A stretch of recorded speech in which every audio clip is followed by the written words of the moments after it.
Mess with this Swordsman. Try it. Okay? I will cut you to ribbons. Mess with this Swordsman. This killer. Falsehood killer.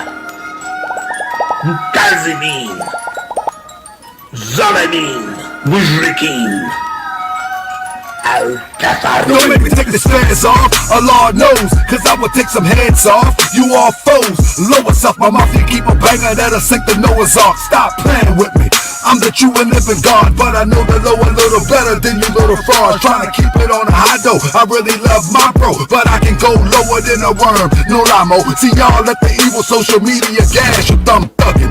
Thinking when I see you I'ma pass you, oh nah. We can talk about it, acting like you bought it. Guarantee you when I see you we could put some chalk around and talk like a big boy. This fans won't save you, cause I will take this fans off and ask you who made you. You better say Allah when you look me in my eyes. You see the image of Allah. Don't be looking surprised, I'm the God in the flesh. Of course I'm fresh, I resurrect and protect. I don't believe he left, I breathe Jesus' breath. You breathe weed and death, we come correct like a check when the G's connect. Disrespect, trying to get a rep, I'm coming.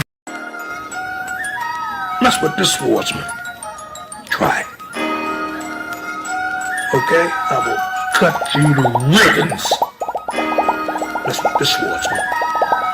This killer. Falsehood killer. Activism. Zalamin. Rejection. Don't make me take the stands off, a Lord knows, cause I will take some heads off. You all foes, lower self, my mafia keep a banger that'll sink the Noah's Ark. Stop playing with me, I'm the true and living God, but I know the low a little better than you little frauds. Trying to keep it on a high though, I really love my bro, but I can go lower than a worm, no lamo. See y'all let the evil social media gas you thumb thuggin'.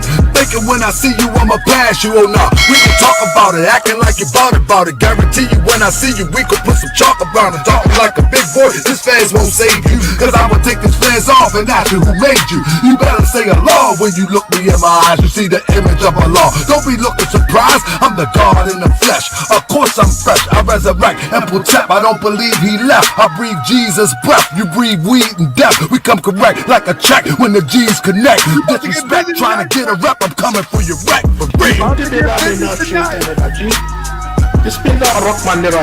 make me take this fans off. Don't make me take this fans off. Islam, don't make me take this fans off. Don't make me take this fans off. Let's not rehash the past. You better ask quick fast before I go into my bag. See real with mine. I'm religious, not blind. Too many people are dying. You be playing with your clowns. I ain't playing with you then. I ain't playing with you now. I picked up a circle 7. Now you think I'm a reverend. I'm a sheep with a scimitar from 7-11. Let's keep it 100.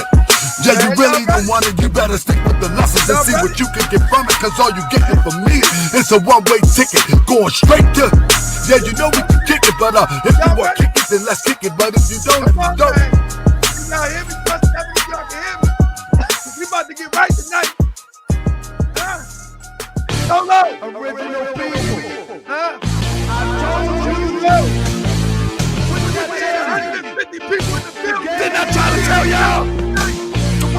I'm the king of this YouTube. Ain't worried about you, dude. Ain't nothing that you do to make me care. But I pray to Allah, you don't take me there. See, I'm the type to get in front of this mic and sacrifice. Aight? You the type to get in front of the mic and hope you get some likes. I used to back the thing, let it go, bang, bang, and boom. Today, my brain cells is a fully armed army platoon. And y'all some cartoons, spoons, and buffoons. You wanna meet on IG? I prefer high noon. I'm a quick draw McGraw standing on that floor. It's myself, Lord and Master, Allah. See you dumb and you blind, can't see the summer is mine. You better pay attention, the answer's in between the lines. I'm the man still standing, kill them haters single-handed.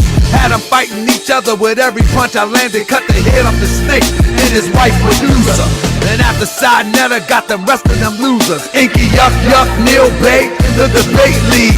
Queen's Phone, Sweet Mom, and Triple C. Uncle Sir, you little frauds, trying to keep it on. Master, Allah, see you dumb and you blind, can't see. Philly Rothstein. They not ready, man. Crypto say he told you he ain't playing. He about to go in to Harker. Let's get the Morse court on these frauds. Y'all ready? Y'all ready? Press 7 if you can hear me. We almost there. We almost there. Everybody share twice, thumbs up. Let's get it. You know I like to start the engine. I like to start the engine. The summer is mine, you better pay attention. The answer's in between the lines. I'm the man still standing, kill them haters single-handed. Had them fighting each other with every punch I landed. Cut the head off. Yeah, I'm the manifest. Check 1, 2. Sean, we got one. We got one. Yeah. Crypto, yeah. We got one. Yeah. Maymuna, we got one. Candy, we got one. Abu X. I'm the Manifesto God, the Manifesto God. Hit me privately, let's see who really hard. I'm the Manifesto God, ain't worried about you fraud. Gone, hit me privately, let's see who really hard. I'm the Manifesto God, the Manifesto God. Let's see who really hard, ain't worried about you frauds. I'm the Manifesto God, the Manifesto God. Ain't worried about you frauds, hit me privately, let's see who really hard. Ain't worried about you frauds, boy, I'm a gorilla, Viet Cong, guerrilla warfare. Don't make me turn killer, you acting like my knife don't shank, my gun don't bust. Hit me quietly, we can do the fist to cup. Show up, I'm really about that stick fight, but I'm trying to keep it peace to bring my people to the light. You all washed up beer belly has-beens be tripping. Internet disrespect, making threats, you slipping. Now you said it, how you think I'm gonna respond? With a song and a live stream? Homie, you wrong. You done showed that John too many times and they ain't used it. And I ain't really sure who you got me confused with. I'm the Manifesto God, the Manifesto God. Ain't worried about you frauds, let's see who really hard. I'm the Manifesto God, ain't worried about your frauds. Holla at me privately, come on, let's see who really hard. I'm the Manifesto God, the Manifesto God. Hit me privately, let's see who really hard. I'm the Manifesto God, the Manifesto God. Hit me privately, let's see who really hard. I'm the Manifest.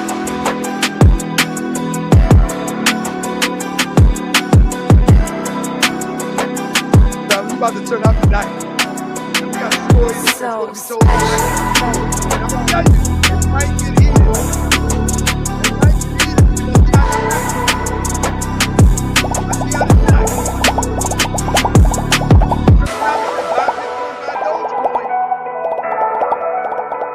Yeah.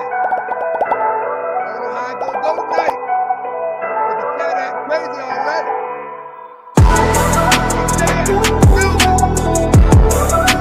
KingJay Ex in the building. Yeah, yeah.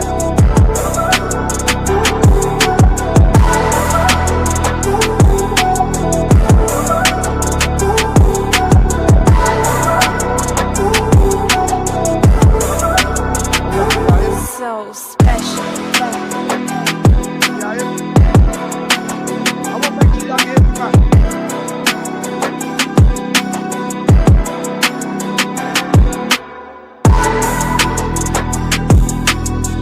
Check 1, 2. Y'all hear me right?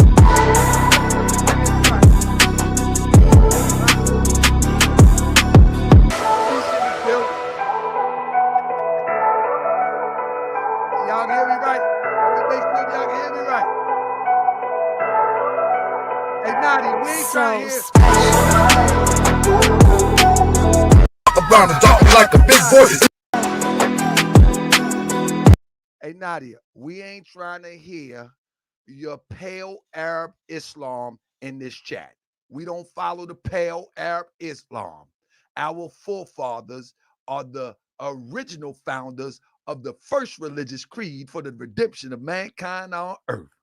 So whether it's natural Islam, which means peace coming out of the indigenous Africa, whether it's natural Islam that comes out the indigenous Asia, and whether it's natural Islam that come out the indigenous Americas, It's all the same. We don't follow you pale Islam subscribers. Bring your best of your scholars. Bring your best of your sheiks. Bring the best of your those that know the Quran. Send them to me and I'll make them eat their words. Bring your Quran that you think you know, and I make you eat your words. But if you ain't trying to bring your Quran, if you ain't trying to bring your lessons, then don't be in my chat talking crazy, because I'm going to show you the door. If you can't stand on the truth and what you type, don't even say nothing. Just hush up. Take that old pale Arab philosophy somewhere else, because we are manifested gods. When God in the Quran, and let me get on my soapbox. In the Holy Quran of Mecca, when God said he blew a part of himself into man, if he put a part of himself into man, what does that make man? Look at your neighbor and say, what does that make man? If God took a part of himself and put into man, what does that make man? If I take a cup of water, if I take a cup of water out of the Chesapeake Bay and I poured a cup of water in your cup in California, you got a cup of water, but you got a cup of the Chesapeake Bay. Stop playing with me, mate. If I take a cup of water, I go to the San Francisco Bay and I take a cup of water and I take that cup of water and I bring it. Yeah, we're going to preach on it tonight. If I take that cup of water and I bring it to Maryland, you hear me? I bring it to Maryland and I pour that cup of water in a cup into Maryland. It's the San Francisco Bay. So if Allah God put himself into man and then man became a living soul, what does that make man? The manifested God. Stop playing with me. Get me up. Come on, go.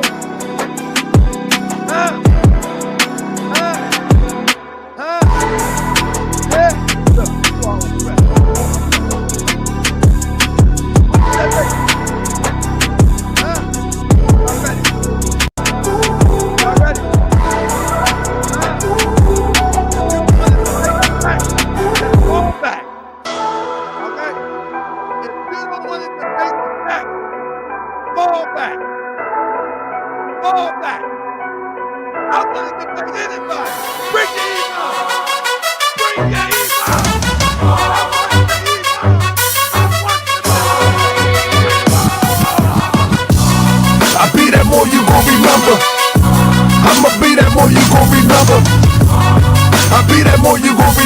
To Harker Bay front line till the law call my number.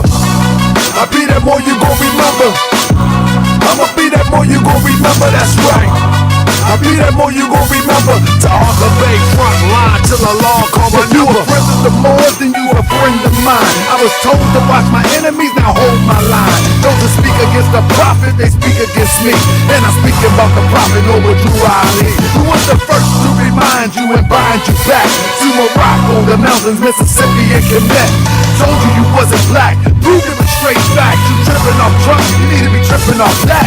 Now here we go again, acting like you a slave. The same people talk European how to bathe, and look at that women buy European hair. No love for self, but do the men really care? Hell no, cause they got a love for Europe. Whole generation chasing pills, weed and syrup. Yeah, they love Lil Yachty, Tucci, Gucci, Kodak, Amigos, Ross, Lucid. But when the love for the woman look like your mother, I guess they say it's all black when it's under the cover. Now cypher, I be that more you gon' remember. I'ma be that more you gon' remember, that's right. I be that more you gon' remember. To Harker Bay front line till the law call my number. I be that more you gon' remember. I'ma be that more you gon' remember, that's right. I be that more you gon' remember. To Harker Bay front line till the law call my number. All you super scholars holler, this era for the workers. You ain't building on the ground, then you worse than a twerker. You look and sound good, but that's only on the surface. Probably working for the people. Now tell me what's your purpose. Ain't worried about your homie, but know that I know every mo that rock a fast. He ain't my bro.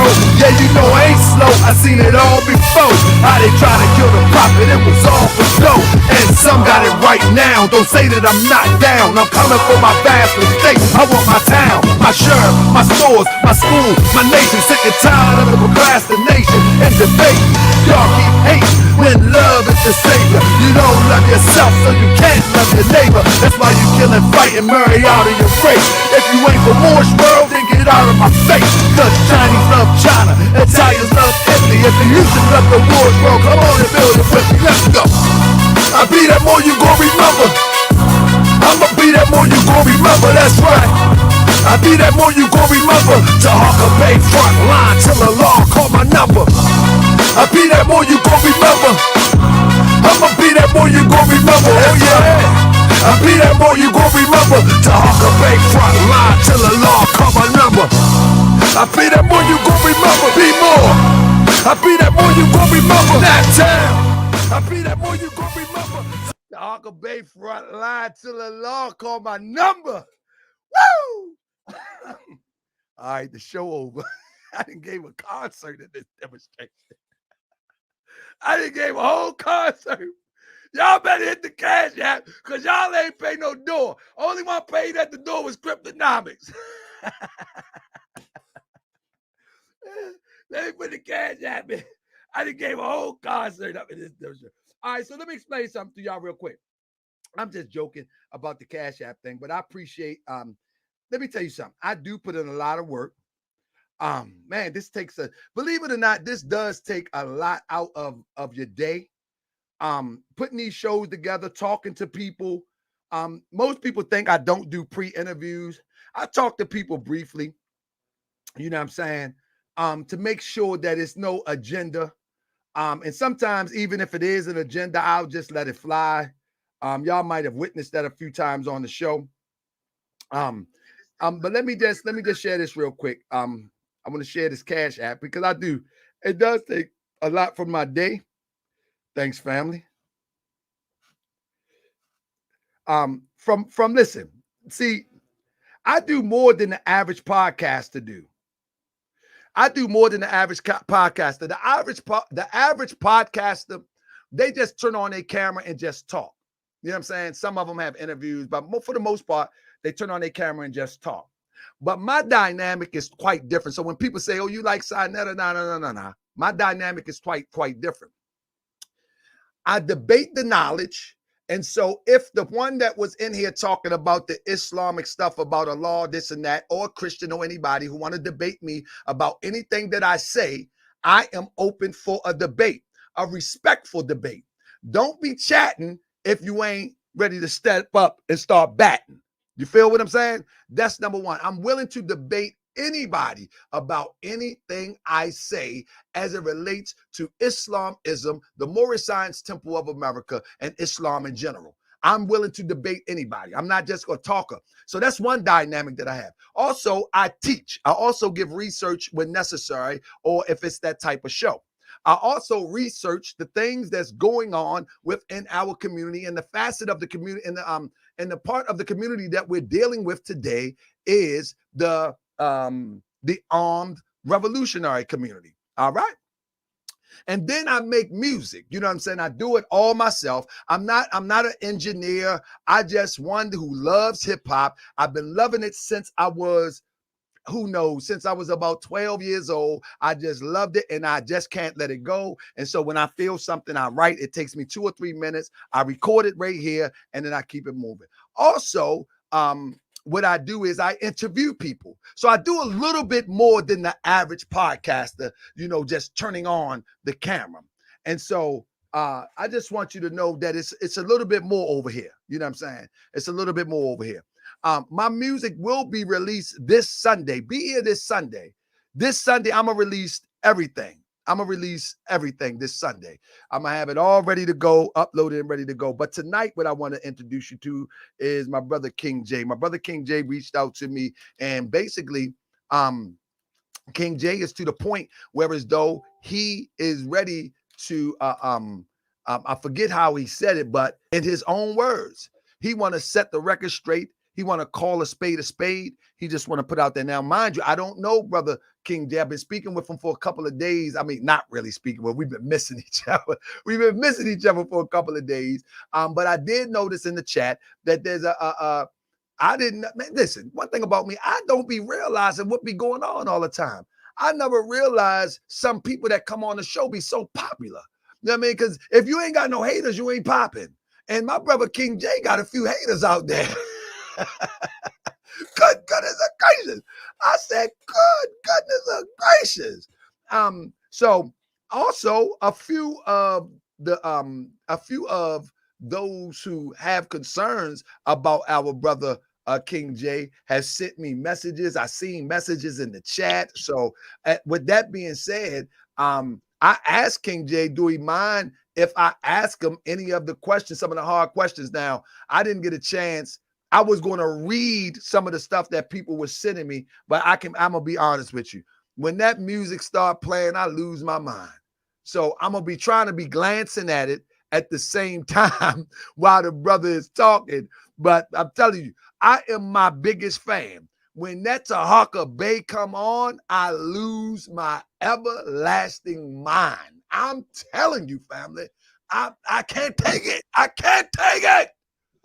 So I'm going to be listening, and I'm going to be looking at some of the questions. You know what I'm saying? See, somebody right here.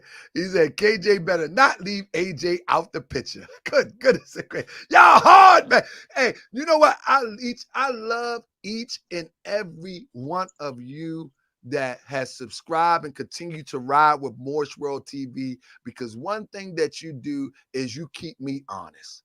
And if someone is not on the level, knowing the ledge, and keeping it a buck, y'all going to let me know. Y'all going to let me know, and y'all going to let the guests know. So honor to each and every one of you. Honor to those who have an opinion. Honor to those who present facts. Honor to those who just want to talk some crap, because this is what we need to bring the truth out. So with that being said, let's just get it. KingJay, where are you from? Who is KingJay Ex, brother? Who is KingJay Ex? You know, I'm just you know, I'm just a brother of the movement. You know, I'm cut from that cloth. You know what I'm saying? That's the difference between I can understand that difference between me and many revolutionaries. You know what I mean? I was cut from that cloth. I was already out here. You know what I mean? On the pavement. You know, so getting on the pavement was not a big thing for me. You know what I mean? Stepping up. You know, fighting wasn't a thing for me. So I'm originally from the Mississippi Delta. That's around Parchment, Mississippi. You know what I mean? I was raised around Meridian, Mississippi, right next to Jackson, Mississippi. So, you know, I'm just a country guy. I come from a real small family, you know, a mother of 5 with no father, you know what I mean? So, again, I come from a real small family and just cut from that cloth and know what struggle is. So I know when it ain't right, you know what I mean? I know when I peep the game, but I don't miss the plot, you know? So I'm just, that's all I can say about me. You know, I'm not cut, I'm really cut from that cloth. You know what I mean? I've been out there and been in the trenches, you know what I mean? So yeah, that's just a little bit about me. You know what I mean? I've done a lot of things, been a lot of places, seen a lot. And the movement is kind of what woke me up. How old are you, if you don't mind me asking?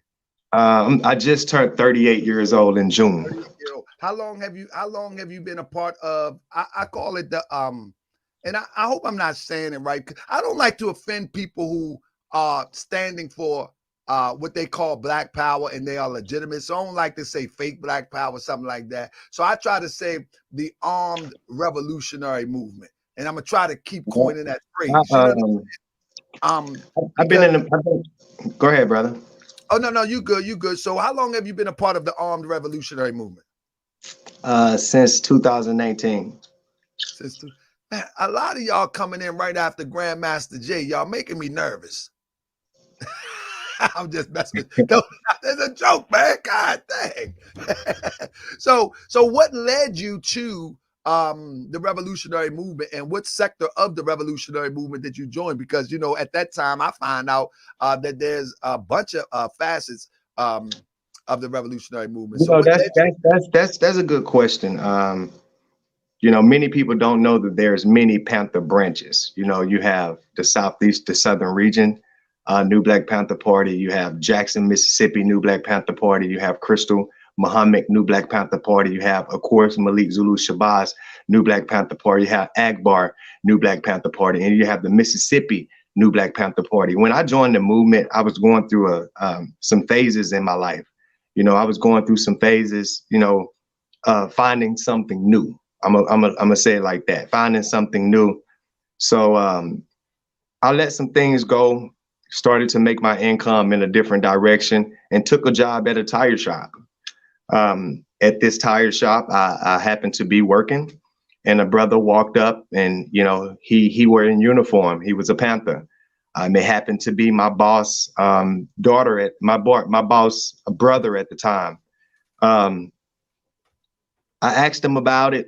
He told me about the movement, you know, and I joined immediately. And that was 2019? Yes, sir. And so how do you get to the point where as though at 3 years later, you get to the point of 3 years later that, you know, that we spoke about behind the scenes, that you like, you know what, is this really worth it? Dealing with all this drama. I want to be honest with you. In the beginning, it was really worth it. You know, God knows. So I don't mean to cut your wisdom. That's what I want to ask. Now you to the point where as though you got a message that you want to give to the revolutionary movement here on Moorish World TV. But what was your journey like to get to that point? Take us from the beginning. What was the beginning like? And then what did the complications come about? Man, okay. Yeah, you know, so in the beginning, you know, I joined the movement. I joined the Southern Region, New Black Panther Party under Travis Rain and Gerald Justice. Really good organization. These are gentlemen that had branched away from the New Black Panther Party national formation and started their own region. It was very organized. It was unity. It was a lot of love. Me beginning as a Panther, I was going on a maneuver. The chapter that I was in, you know, they have each chapters, you know, so there's a chapter means this is the city, this is the area, this is where you placed in your chapter. In my chapter, we were so tight. It was just love like I never felt before. You know, I had shot myself on a maneuver with an AR, and we were so tight to where the chapter was like, hey, yo, don't tell nobody, man. Don't tell nobody what happened. So we was just tight neck like that.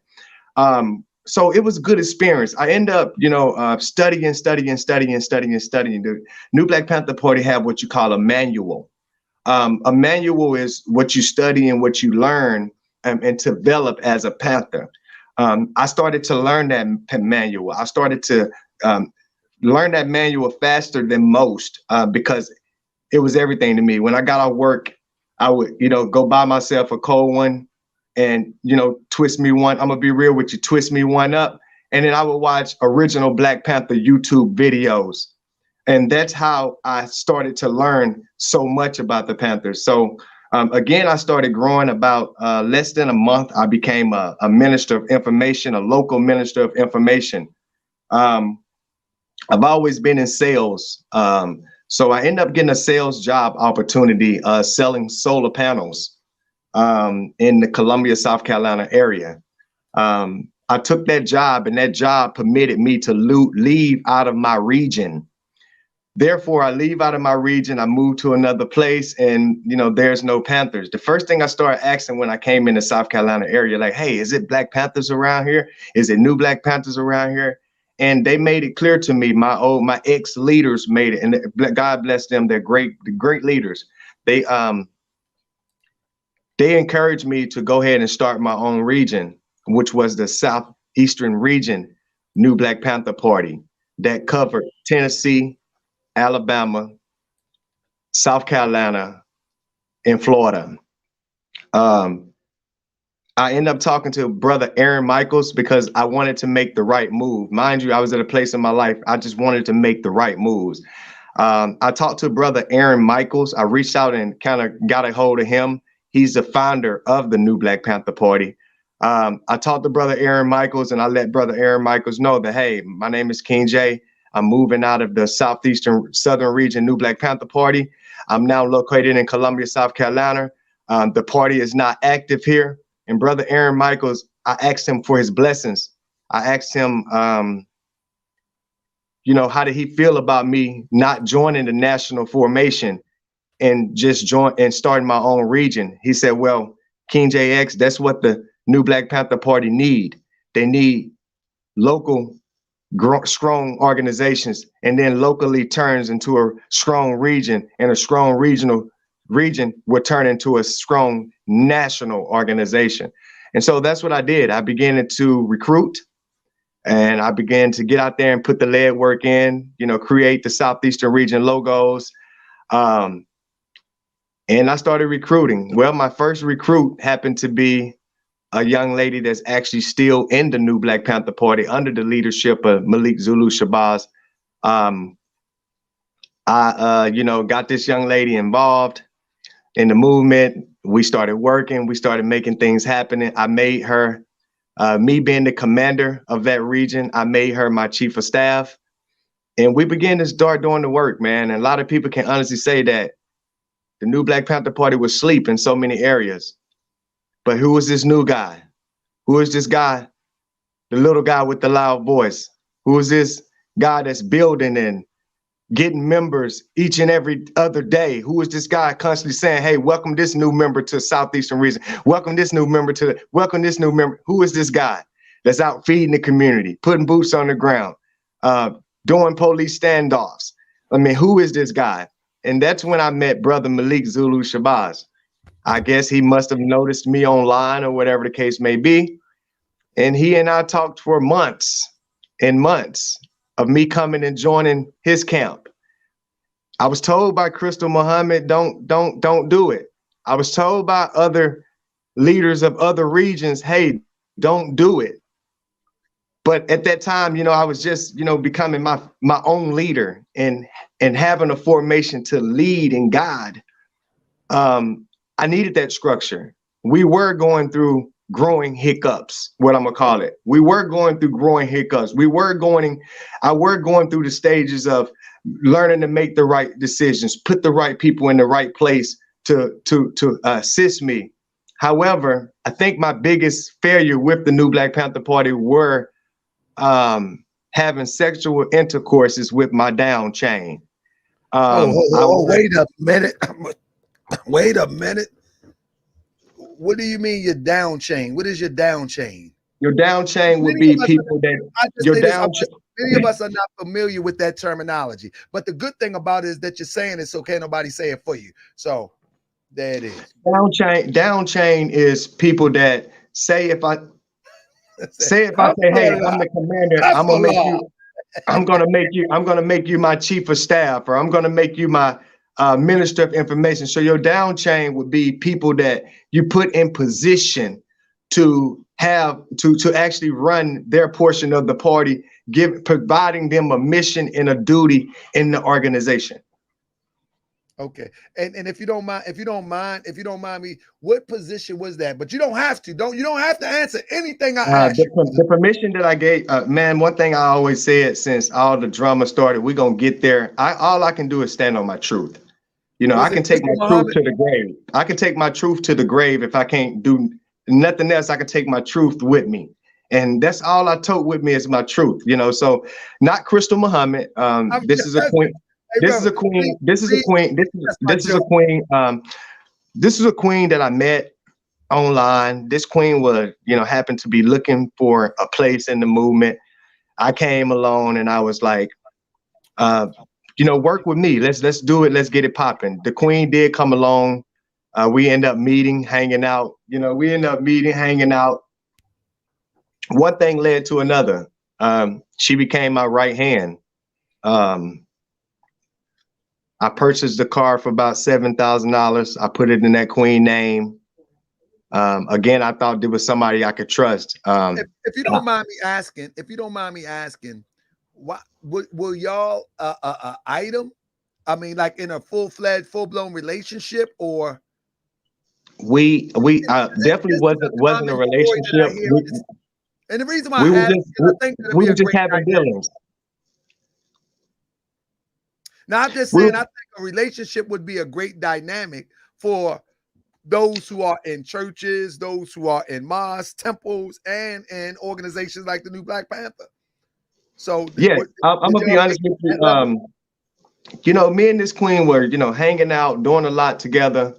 Out on the town together, just doing everything together. You know, she was my right hand, I was her left hand. I'm gonna put it like that. And things was good, but what became the problem is as we started growing, um, kind of like most guys can relate to this, and females can relate to it too, to where, say if you got an organization and you recruit 5 not so attractive people and you recruit 3 attractive people, it's like I automatically, from where I came from, I could see that she was automatically lynching on to certain people, and I'm gonna be honest, 70% of the movement have been females. That's from the beginning with the great Angela Davis, even back in the 60s. 70% of the power movement have been females. And most people can say when they have built the organization that most people that step up first is the women that come on the front line. I've always been a guy with a charm. I've always been a guy that has been a ladies' man all my life. That I can't deny. But You can't shake it. You can't shake but it. this is somebody that I'm dealing with, and it's like you're attacking all of the queens that come into the organization. So it's putting them in an uncomfortable place, and then it's putting me in a piece of shit place. If that makes any sense. Man, only thing I'm saying is I'm concerned about, because every time we hear these stories, it seemed like it was some bumping and grinding, but ain't no commitment and signing. Well, And so, to be honest with you, sir, and when that we seems, started having problems, that just seems what's tearing everything apart. You understand what I'm saying? I'm gonna be honest with you. When we started having problems in our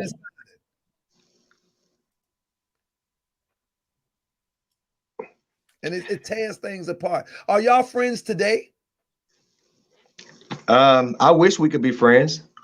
So can you go what because I think people need to hear this part. What happened that things fell apart that y'all can't even, not friends today. You know what I'm saying? Because at the end of the day,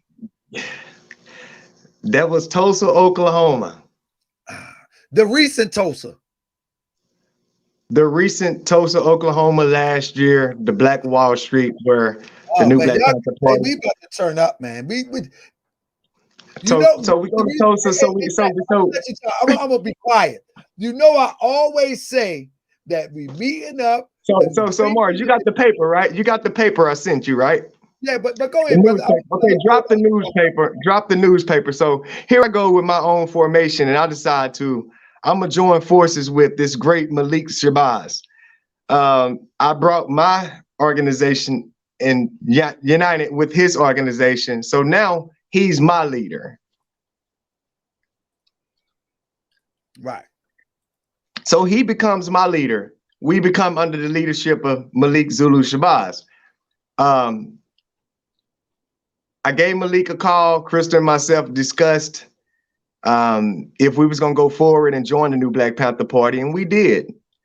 We did it because the Tulsa, Oklahoma thing was actually taking place, and they was making a call for unity, forces come together,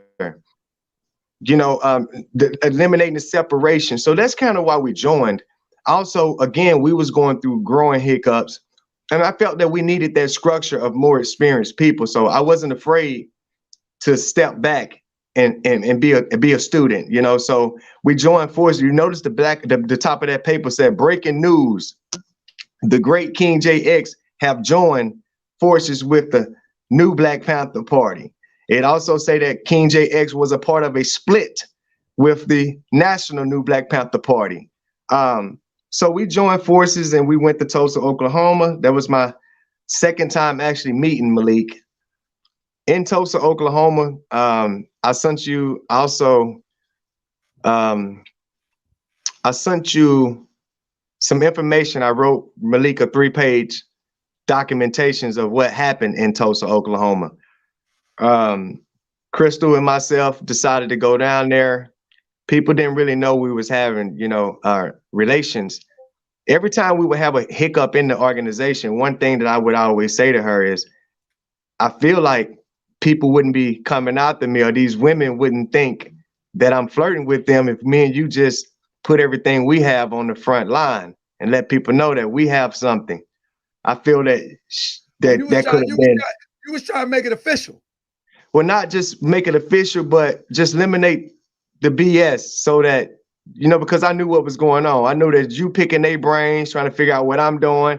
They may just have an interest, who knows? But then we know how it goes when women are scoring, or when people feel like it's going to be something that is not. So I think me and her biggest problem was the other party thinking it's going to be something that's not. So here we go in Tulsa, Oklahoma, our first night there. She and I laying in the bed watching a little television. And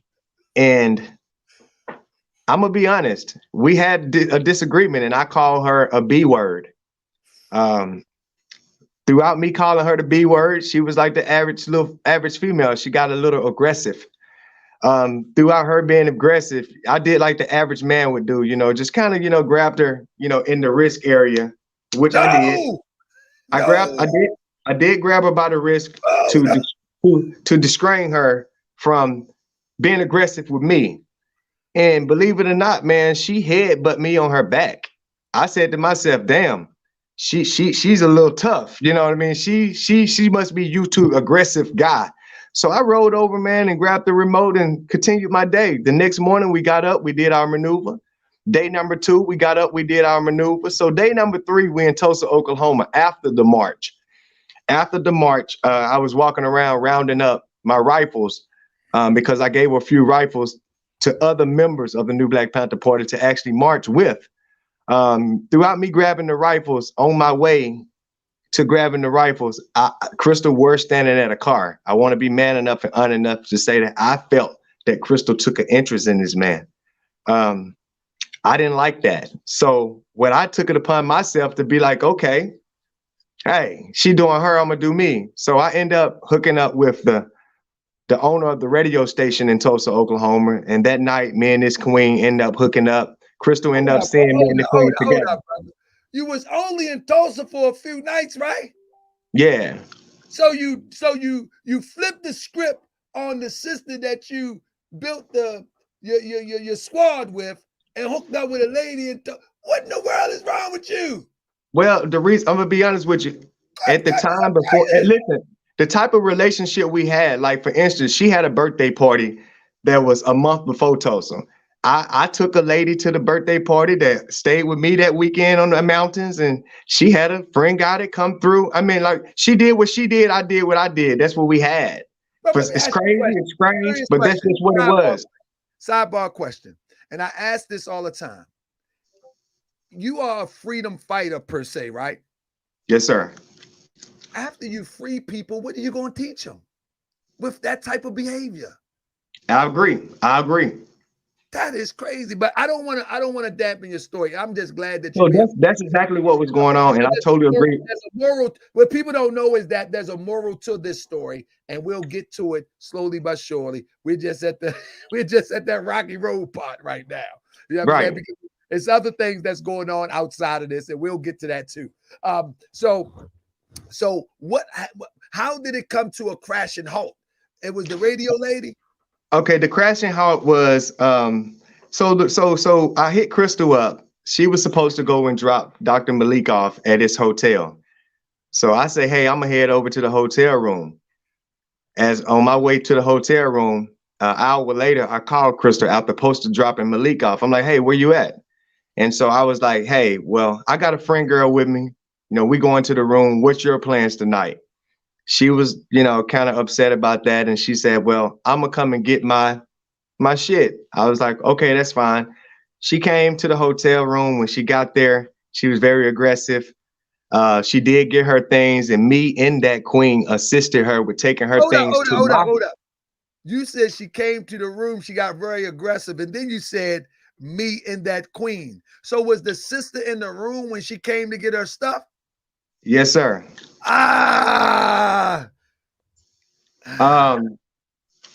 So again, I told Crystal, I said, hey, if you come into the room, you know, you can have it. If not, I'll move on around. She Brother, said, no, let I'm me just say gonna this. come and get my stuff. I'm Can gonna I be say honest this, with you. brother? She Where said, I'm just gonna come get my no stuff. disrespect. You know, and we talk behind the scenes, and I don't know if you're gonna bring up your past or anything like that, but you know that's simping, right? That's simping, brother. You asking for trouble. You know, That was and I agree, you know, man. I appreciate you laughing, brother, because I'm I'm gonna be just real with you, man. I'm gonna be real with you. Like I said, this is someone that we can go to a restaurant together and she can give somebody her phone number. It wasn't a problem. That's just what we had. You know, it was just like that. It's kind of strange, but that's just what it was. So again, she came to the room that night. She was a little upset. Myself and that young lady helped her take her things, belongings to my car. And Crystal took my car and her things onto where she was going. However, Crystal must have went with another member of the party. Crystal must have got to this female and she must have been upset and was like, hey, KingJay with another female. I'm not sure what happened, but me just, me just putting two and two together. This is a upset female to go to another female telling her problem. And now this female holler, well, he touched me on my booty on the way coming down here. So now, not only I got Crystal mad, I got this other chick saying, well, he touched me 3 days ago at the gas pump. I'm like, really? I never met this queen. I never shook her hand, never even properly introduced myself to her. What would make me and you and Crystal calling yourself becoming friends? Like, I don't have those type of guts and gumps to just say, hey, I'm dealing with you. This your friend. And to think I have what it takes to make a pass to your friend and she may not, I think that's very sloppy. And that's not my character. That's just not my character. So where she get her little flint, where she get that from, I don't know what she's living or how she feel, but I don't know where she get that energy from. Never touched her. So now Tulsa, Oklahoma is over with. Me and Crystal then fell out. Malik want to do a trial. He want to do a trial with me and Crystal situation. Hold up. So y'all fall out, right? Well, over that night, right? Yes. That night, she ended up taking my car to the hotel that Malik was staying in. I guess that he must have got them another room or whatever they had going on. Again, that's what she were. I had asked Malik the day after. I called Crystal that morning. I said, hey, I know we had a bad night last night, but we got work to do today. I need for you to bring my car. I need to go pick up the Attorney General, and we need to get this maneuver done.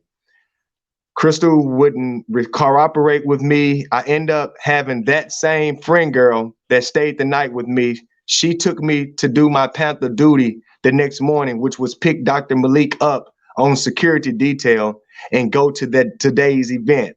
I asked Malik throughout that whole day, hey, Malik, you're my leader. You're my chairman. Crystal had my car keys. She and I had a misunderstanding. Even Malik said himself the night at the food truck, when I told Malik I had a friend girl coming by, he said, Crystal gonna get you.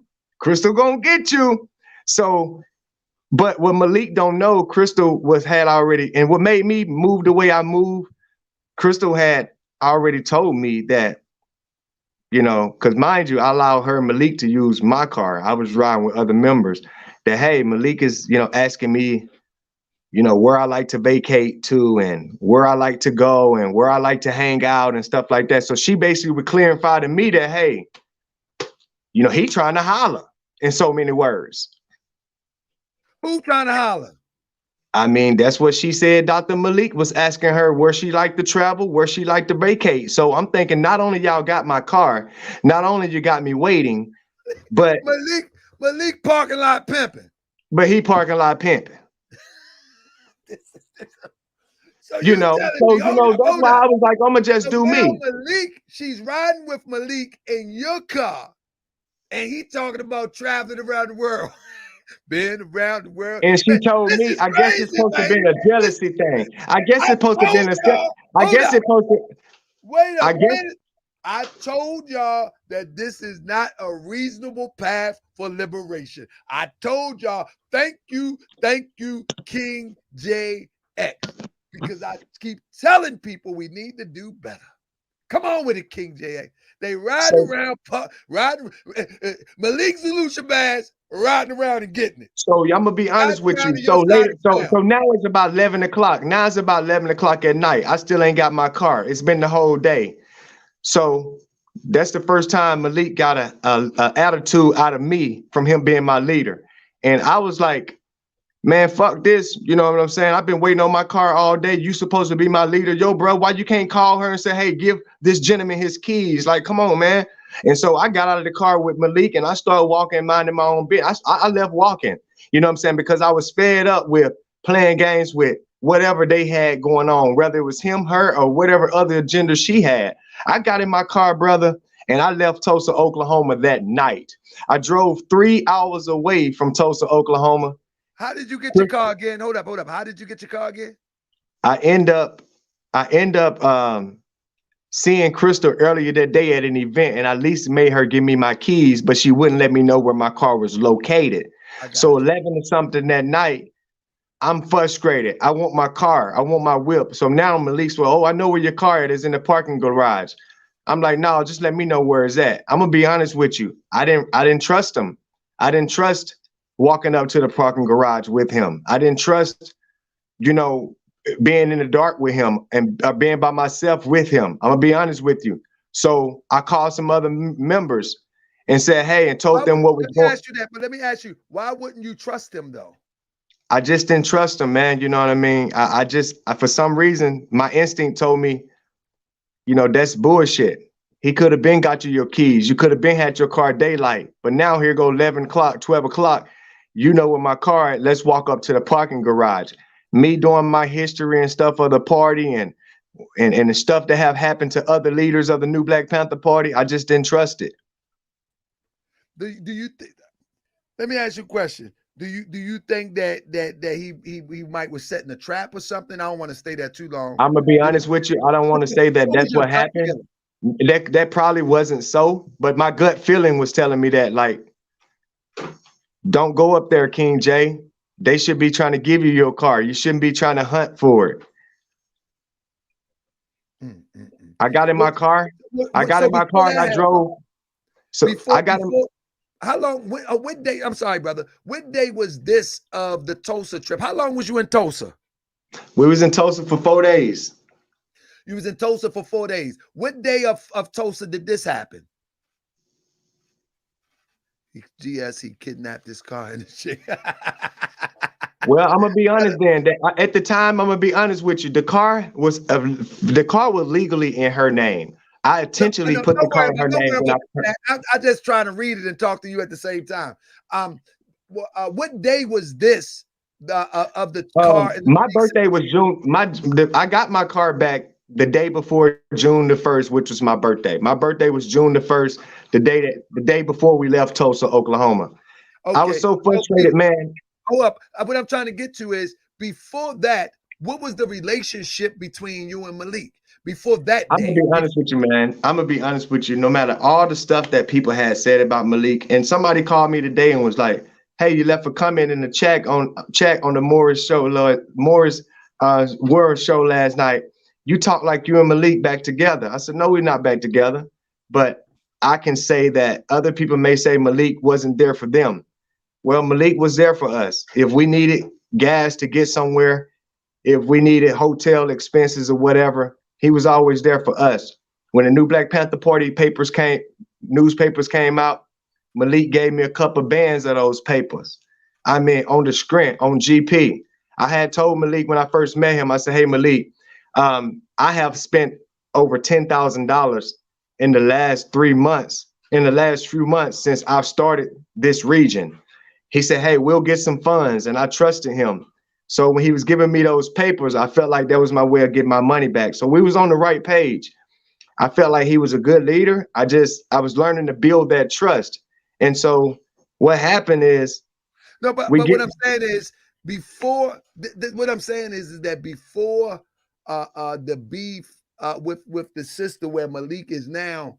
Because you're saying good, you're giving him good accolades at that time. Were you and Malik working together? Were you did you? I mean, were y'all rocking together? I was Because some of pretty the much. pictures you see me, you were secure. Some of the pictures I mean, that I you pretty sent much me- was his right. I was his right hand man, and what he always used to say, he would send me places, and even do security for professional artists and stuff like that. And these artists would tell him, you know, hey, this man tighter than my squad. You know, hey, this man really hold me down. So I was labeled at this time, I mean, at Tulsa, as was you Malik say, I was his right hand man at the time. So at the time, Tulsa, was I you, was was his you, guy. what I'm saying is at Tulsa, because it just seemed odd that he would drive off with the sister. So were y'all cool in Tulsa before that incident? Yeah, I mean, everything was good. What made me break off from them is we left Tulsa. The accident happened. I wrote a report. Malik asked me to ask her. So now this queen is upset. She's saying that, you know, I've been aggressive with her. This other queen saying that I've touched her. And mind you, I left Tulsa, Oklahoma that night before the day before we actually left. I got in my car, man. I drove all night. I had been calling Crystal like, hey, I'm out of here. This has been a frustrating day for me. I've been trying to reach out to you. I've been trying to talk to you. I've been trying to, you know, come to an understanding with you. So at that point, I got in my car, man. I was driving back to South Carolina. After driving 4 or 5 hours, I pulled over at the rest area. I slept at that rest area that night. I woke up about 5:30, 6 o'clock that morning. I called Crystal. She didn't answer. Something told me, KingJay, just take another nap, brother. I took another nap. I woke up about 7 that morning. I ended up calling her. She said, hey, where you at? I said, hey, I'm almost at home. I'm about 4 hours away from you. I felt wrong. I felt it wasn't right. So I got back in my vehicle. I turned back around and went back to Tulsa, Oklahoma to pick them up and get them back home because I was the one that brought them. Crystal and another comrade that had another one of my members that had went to that event with us. After she stayed, I mean, allegedly stayed with Malik? I wouldn't say she stayed with Malik, but she was away from me that night. But you was with somebody else too, though. That's correct. That's correct. Yeah. So let's be clear. What did you suspect? Well, that was the day before. Now, that was the day before the last day there. Now, mind you, hold on. That last day there, the third day is the day I was with the chick, but we was there for 4 days. So day number 3, I was with that chick that night. So day number 4, we still in Tulsa working, doing maneuvers, but Crystal's missing all day this day. Was Malik at maneuvers too? Yes. Okay. All right. I'm just saying. Yeah, he was there. He was there. So I'm not saying that they have anything or had anything, but it was just kind of weird, you know, me trying to get my car from this, asking my leader to get me in my car and stuff like this. And it just wasn't nothing happening. And I was frustrated. So me trying to get my car all day that day, I didn't have no way around. That was my transportation there. And so I just felt that it wasn't right for me to be out there on the ground, no matter what she had laid at a hotel, whatever she's doing. I should be able to have my vehicle because I'm the one actually out here working. And I felt that my leader should have had enough power at least to say, hey, this is a command to release these keys or something, you would think. Ah, man. And so, man, I'm gonna fast forward you, man. So we ended up having a little trial, man. I sent you the documents that I wrote him. We had a little trial. I'm looking for it right now. Let me read this real quick to the people. Please family, do. And I'm gonna take a bathroom break while you read that. So, family, please, thumbs up. Man, this is. Listen, I'm going to give the commentary as I get it. Dre Amir said that. Let me put up my brother Dre post real quick. Dre Amir had said something like the feds are sitting back. The feds are sitting back, popping popcorn and laughing. We are really looking silly right now. In fact, we are not looking silly, Dre. If you are a real one, then you do real things. And you train and put people in position to carry on the legacy of a real one. What's looking real silly right now is this outfit led by Malik Zulu Shabazz. That's what's looking real silly right now because it looks real polished on camera. It looks very legitimate on camera. So if you are a part of that Malik Zulu Shabazz outfit, unfortunately, today, you looking real silly. Today. And not because of KingJay Ex, not because of him, but because every time we turn around, out of all of the organizations, the one that always come to the forefront with the most confusion and the most immoral behavior is which one? Somebody type it in. And this is what I'm telling you, how the feds, the informants, and how confusion works. It works to discombobulate organizations so you cannot make any progress. And the one who at the head of it is responsible for it. That's the bottom line. The only way we are going to get to liberation is through organization. And those who are head of organizations do not raise the bar or raise the standard and allow behavior to go on, starting with themselves, then we will never get to liberation. This is not KingJay Ex fault. This ain't the sister from last night fault. This is straight result of suspect leadership behavior. I call a spade a spade. But with that being said, I bring my brother KingJay Ex back. And brother, I appreciate you coming on being so raw and candid. Because the mission is, and I say it publicly, the mission is that the true freedom fighters got to run these frauds out and rebuild it properly. Press 7 if you hear me, family. The true freedom fighters that are listening to this, the true liberators, the true armed revolutionary, quote unquote, black power brother and sisters need to run these frauds out and build it properly and put a standard in place that it will not be crossed and violated. In the moment that is violated, you get rid of the person. You don't need quantity, you need quality. Period, point blank. This is not about trying to throw the revolutionary process under the bus. This is about throwing the frauds under the bus that allow this to happen, that facilitate the behavior.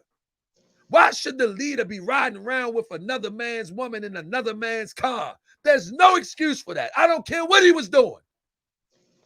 I don't care what he was doing. There's no excuse for that. A member should never suspect the leader, even if them two are outside of the guidelines of what we consider to be a normal relationship. That's their thing. But a leader should never, ever have that in question, that there's a possibility that he could be with one of the members' women or woman that the brother formerly been with. That should never happen. That should never happen. So it is what it is. But with that being said, I thank KingJay Ex for being so honest. And because many people fail to just come with the truth. They try to polish it. But you know what I mean? And yes, it was Bleak Gilliam said, shout out to Bleak Gilliam. Bleak Gilliam said, but it wasn't his car. He said he paid $7 grand for it. He put it in his mama's name. And no, I put it in, it was in Crystal's name. It was actually in her name. Yeah. Absolutely. Yeah. So he put it in Crystal's name, but he paid for it. So this is what he wrote. This is May 21. On the night of, I'm going to read it and you can help me with this. On the night of May 2021, around 10:30 p.m., I was lying in bed with Crystal, what is that? Amamu? How you say Amamu. Amamu. Yes. Man, yeah, they ruined my the institution of slavery, messed me up on pronunciation sometimes. We were at the Economy Lodge in Broken Arrow, Oklahoma. We were engaged in a conversation that escalated to an argument. During this argument, I referred to Crystal as a beep. This infuriated her, and she attempted to hit me. To keep her from hitting me, I rolled over on top of her and held her wrist down to the bed. While on top of her, holding her by her wrist, Crystal headbutt me. Good goodness and grace, she a real revolutionary. I decided at this point, to let her go and no longer engage in an argument with her.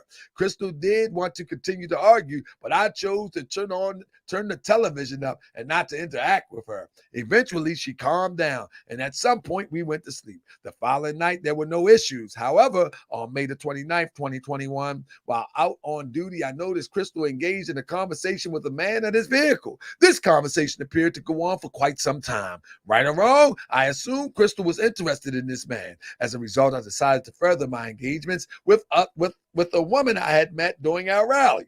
Later that night, after our duties were completed, I called Crystal and asked what her plans were regarding our hotel room. I wanted to know, did she plan to stay there or somewhere else? She responded, "I'm just going to come and get my boop." When we then continued to engage via phone, both verbally and text off and on until she arrived. I arrived to the hotel before Crystal, and she stopped at the front desk to obtain a room key. I entered the room with my female friend. She initially sat at the table while I showered. After I showered, we decided to watch television, and she sat up on the bed with the pillows propped up behind her. Shortly after the phone rang, when I answered it, it was the front desk clerk letting me know that Crystal was present with them and stating I do not belong in the room. I explained to the desk clerk that yes, the room is in Crystal's name, but I paid for it. I explained why. Oh my goodness. Man, you put everything in Crystal's name. Good goodness gracious. I explained we were in the organization together and traveling together. Crystal came to the room shortly after that. She walked in yelling. She pointed to the female friend and shouted, "You got the room in Crystal's name, and you gonna bring Crystal up. You gonna bring a sister in the room, brother. You bold. You lucky you still talking. You lucky." Come on, man. Man. Let me go to part 2 real quick. Let me get to that part. Oh my goodness, brother. You something now. Let me see. She walked in. Okay, there it is. Man, you a bold brother. You's an old boy. Oh my goodness. All right, here we go. It says, my female friend got up and she shouted, get the boop out. My female friend got out, put her shoes on, and gathered her keys and wallet. I expressed to her she did not have to leave. However, she insisted on standing outside the room while Crystal gathered her things. At the time, my female friend was gathering her things. Everything was happening very quickly. Crystal was continuing to yell and had used her finger to push me in the head several times. She mushed you. She mushed you. I like Crystal OG. She OG. I'm trying to tell you. Hey. Let me stop inciting the riot. Crystal was continuing to yell and had used her finger to push me on my head several times. She had also physically pushed me a few times. I never responded to her physical violence with physical violence.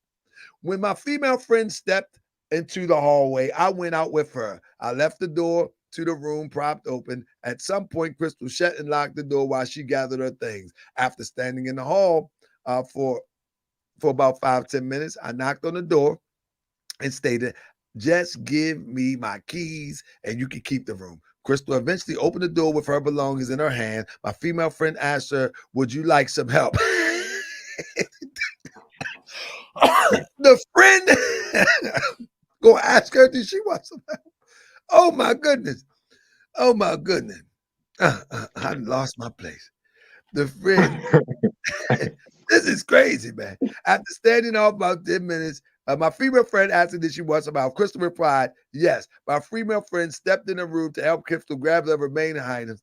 As they walked to the car, I walked by. Man, I think all y'all crazy. I don't care what nobody says. Y'all good and crazy. She go.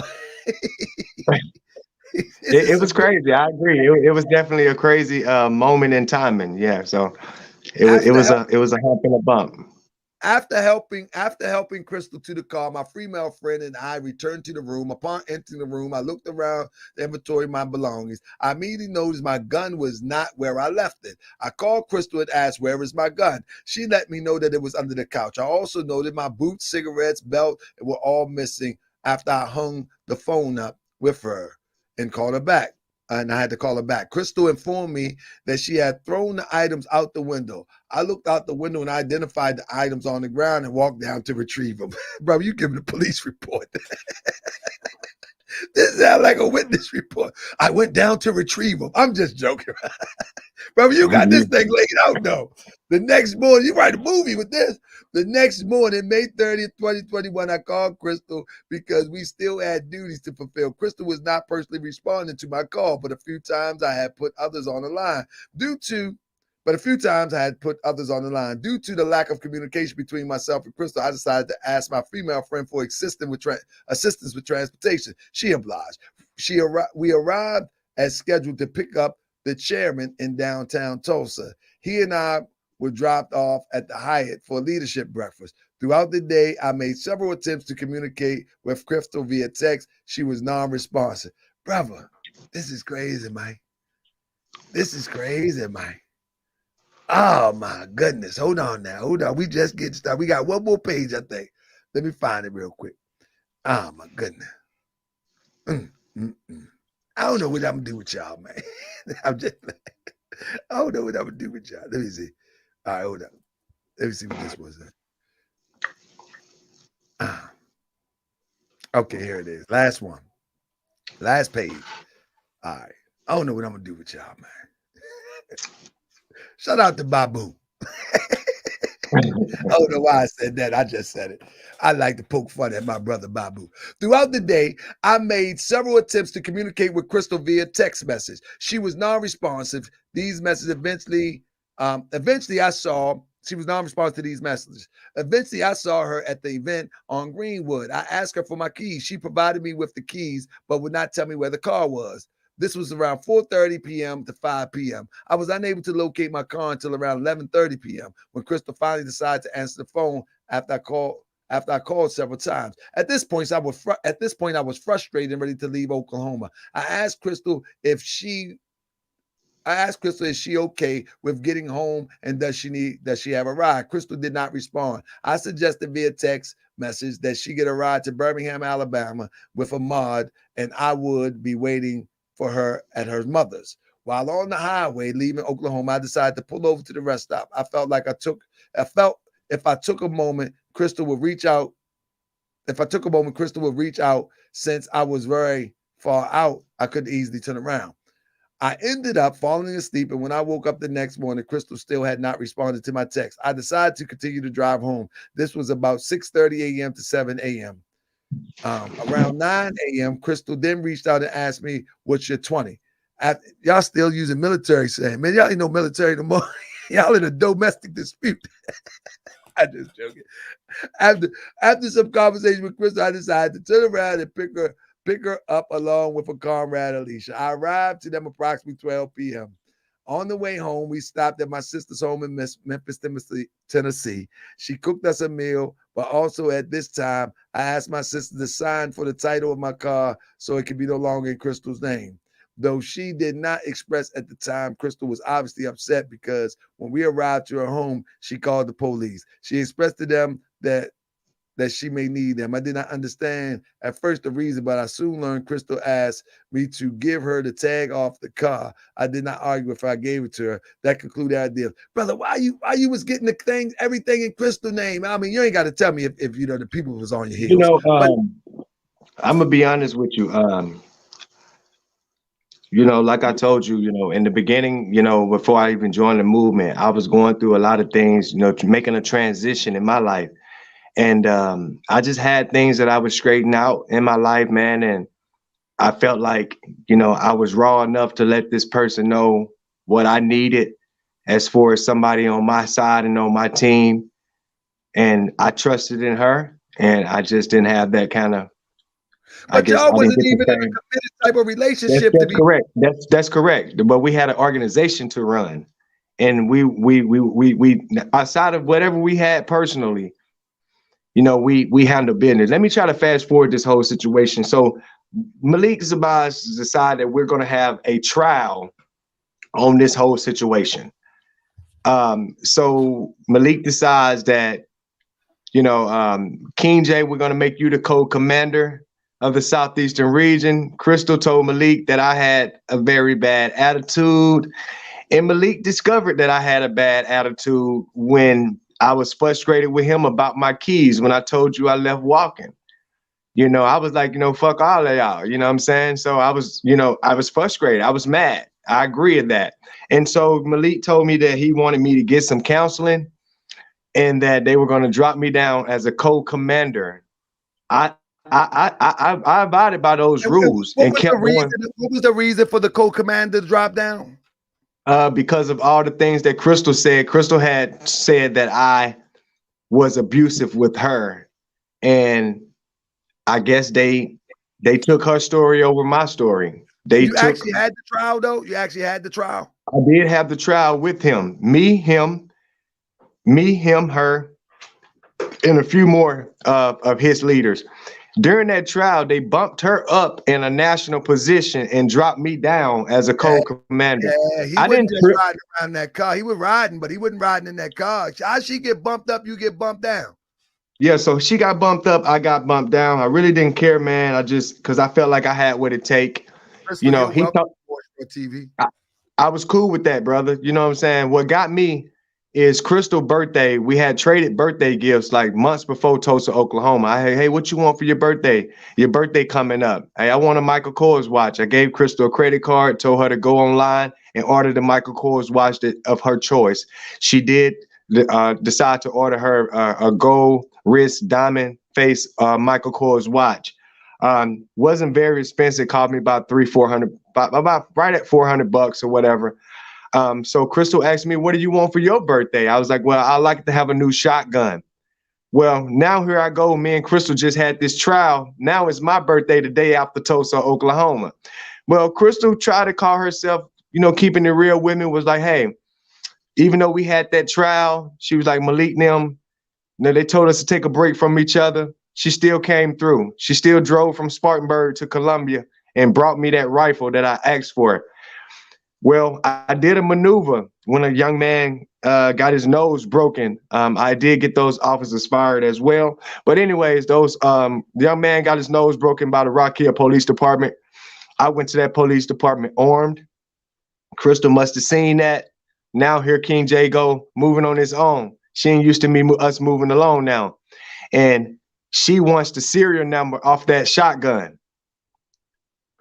I immediately called Malik. I said, Malik, I just had this trial with Crystal. I'm going through all this bullshit with Crystal. Crystal took the tag off my car. I got stopped after that. Thought I could try. I said, look, I done been stepped down. She done been stepped up, and she's still bothering me. Now she's trying to get the serial number to the shotgun. I said, man, I'm smarter than that. I said, you an attorney. You know that if she'll take my tag and try to call the cops on me and try to call the hotel clerks on me down in Tulsa, Oklahoma, you know she won't probably be good for me giving her a serial number on a shotgun and I'm toting in the streets. Oh, KingJay, just give her to her, man. Just give her the serial number, man. Just give her the shotgun. I said, Malik, you can keep Crystal in the new Black Panther Party. I'm out of here. And that was my last time with them. You can keep Crystal in the new Black Panther Party. This is my gun, and I ain't finna give nobody the serial number on it. If it's in her name, you are an attorney. If it's in her name, then she got paperwork with that serial number on it. Why do I have to read off the serial number to her? That was a plot. That was a plot. What do you think that I didn't provide the serial number. I didn't provide it. What do you think the plot was, though? I just felt like this is a ruined woman. This is a hurt woman. This is a woman that's destroyed. And I'm saying this lawyer know the law. He knows this woman destroyed. He knows this woman frustrated. He knows she's not being righteous toward me. We having problems. Why would I give her the serial number on the gun that's in my possession? For me to get stopped on down the line and say it's been stolen? So do you believe that he was trying to set you up? Is that what you implying? I just felt like he knew better. I feel like he knew better. I felt like he knew that he could have easily, as a leader, said to her, well, Crystal, if the gun is in your name, if you bought this gun, not only buy it, you buy a gun offline, you send it to a gun store. You go to that gun store, you show your ID, you take your gun. Now, you have to register that gun for it to be physically in your name. And if it's in your name, then you have possession of the serial number. That didn't make sense to me. You're right. It just didn't make sense to me. Like, why are you making me give her the serial number on the gun in my possession? So I told him she want the gun. She didn't want the gun. I just want the serial number just to take it out my name. Well, if it's in your name, you got paperwork with the serial number on it. And him being an attorney, I felt like, okay, I done took a step down. I'd have been his right-hand security. Do he got my back like I got his back? I felt no. So I stepped down. And I told him that I was going to be leaving the new Black Panther Party today. So I guess that's the message. How long ago was that? I left the new Black Panther Party approximately now 7, 8, 9, 10, 11, 12, 13 months ago. When you look at hear me out, Morris, one more second. After I left the new Black Panther Party, I started my own organization. I started Panthers Movement. And I started being the leader that I felt that they should have been. I had an organization, and in 7 months, we were larger than the new Black Panther Party. In my organization, Panthers Movement, in 7 months, we was larger than the new Black Panther Party. We had 7 chapters.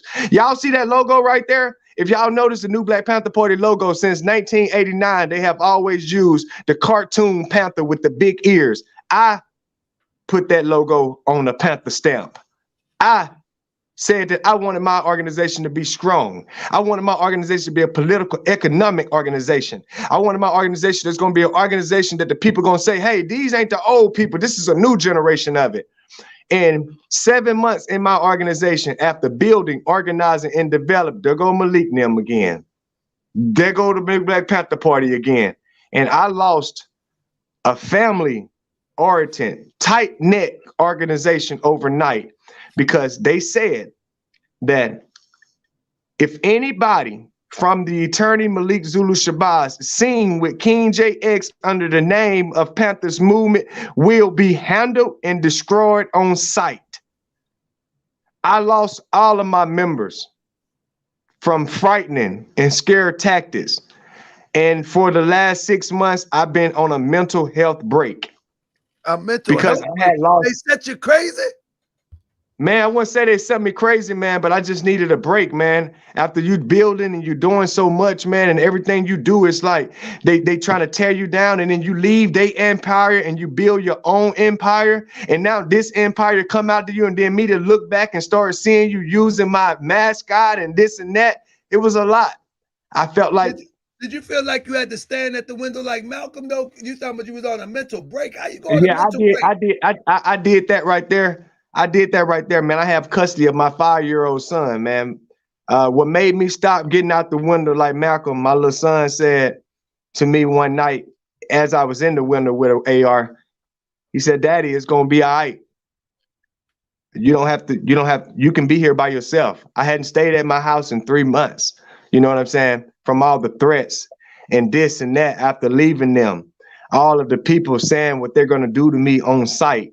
So yes, I was armed and very armed and dangerous, and still armed and dangerous. Hey, brother, let me ask you a question. If you could be honest with me, did you fall in love with Crystal? No, I wouldn't say no. No, I'm gonna be honest with you. Listen, I have to be honest with you. Look, I'll be honest with you. I had strong. Listen, hear me. I had strong hope and belief in what we was doing. I felt like So you loved her, but you wasn't in love with her. yeah, I would say that. I could say that. You can say that.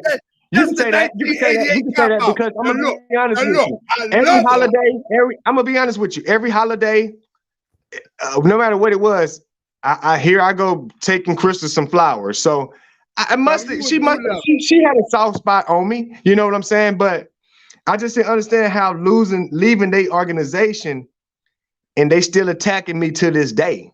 That's the problem. I love her, but I'm not in love with her. Anybody remember that? You know what I mean? When your BM got you going crazy.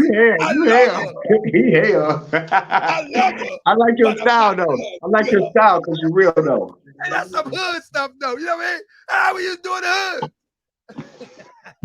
I ain't never do it though. Those are. But hey, with that being said, brother, did you from 2019? Now I'm gonna be real with you. From 2019 to 2022, did you deal with any other sisters within the organization?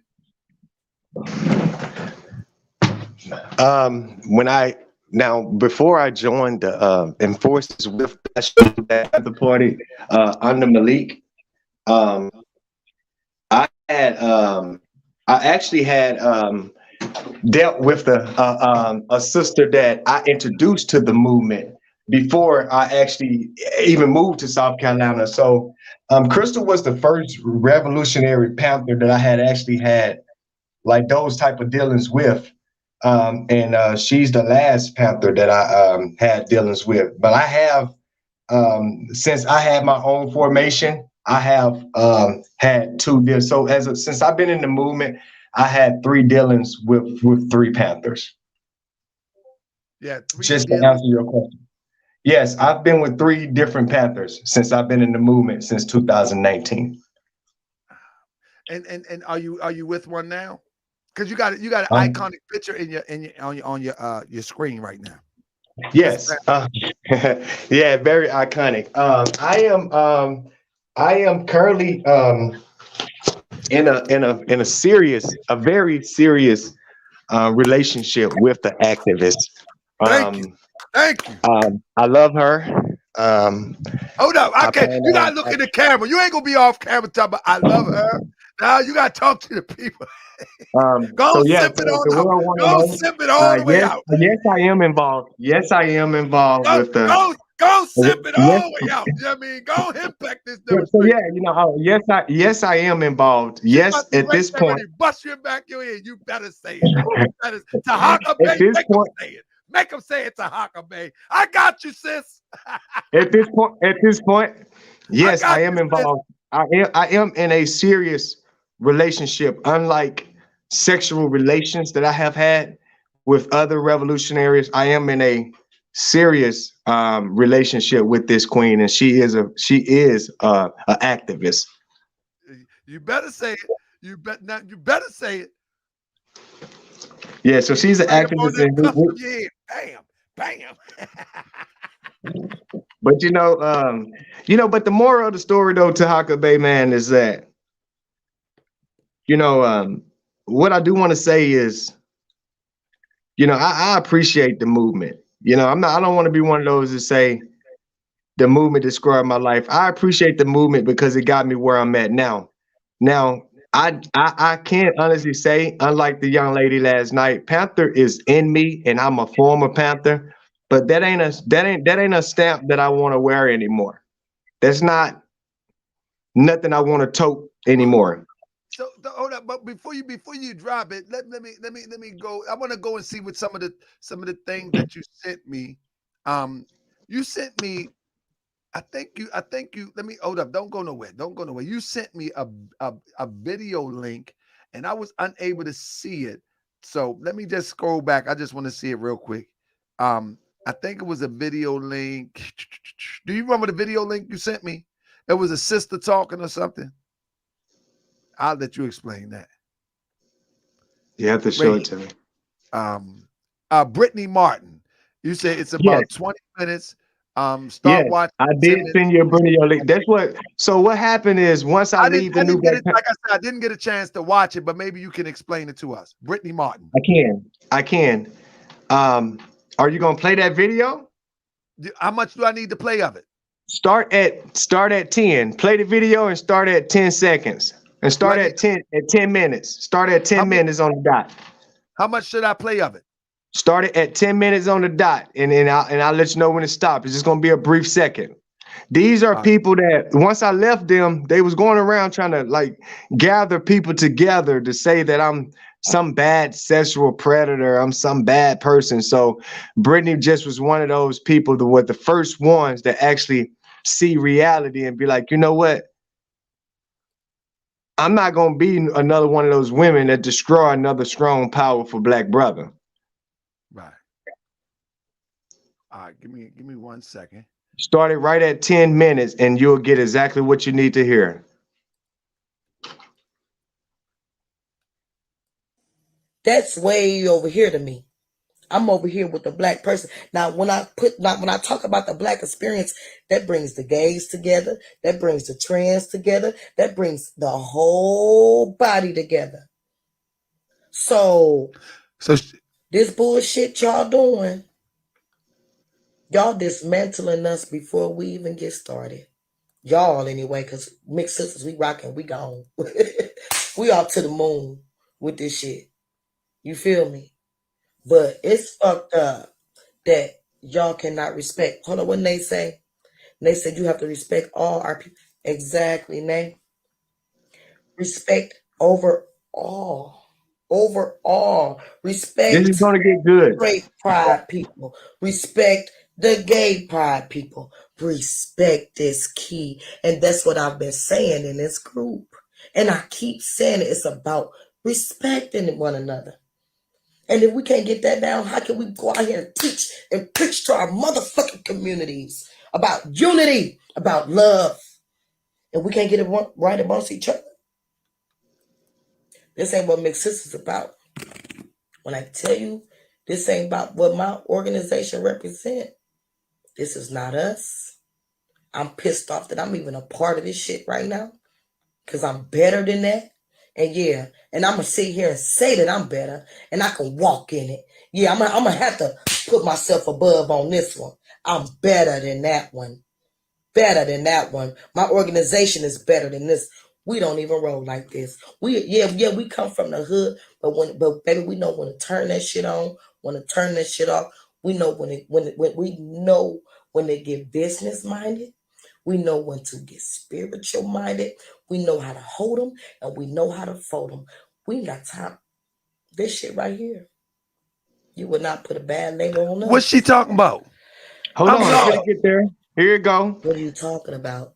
If I'm sitting here saying that I'm okay, Justin.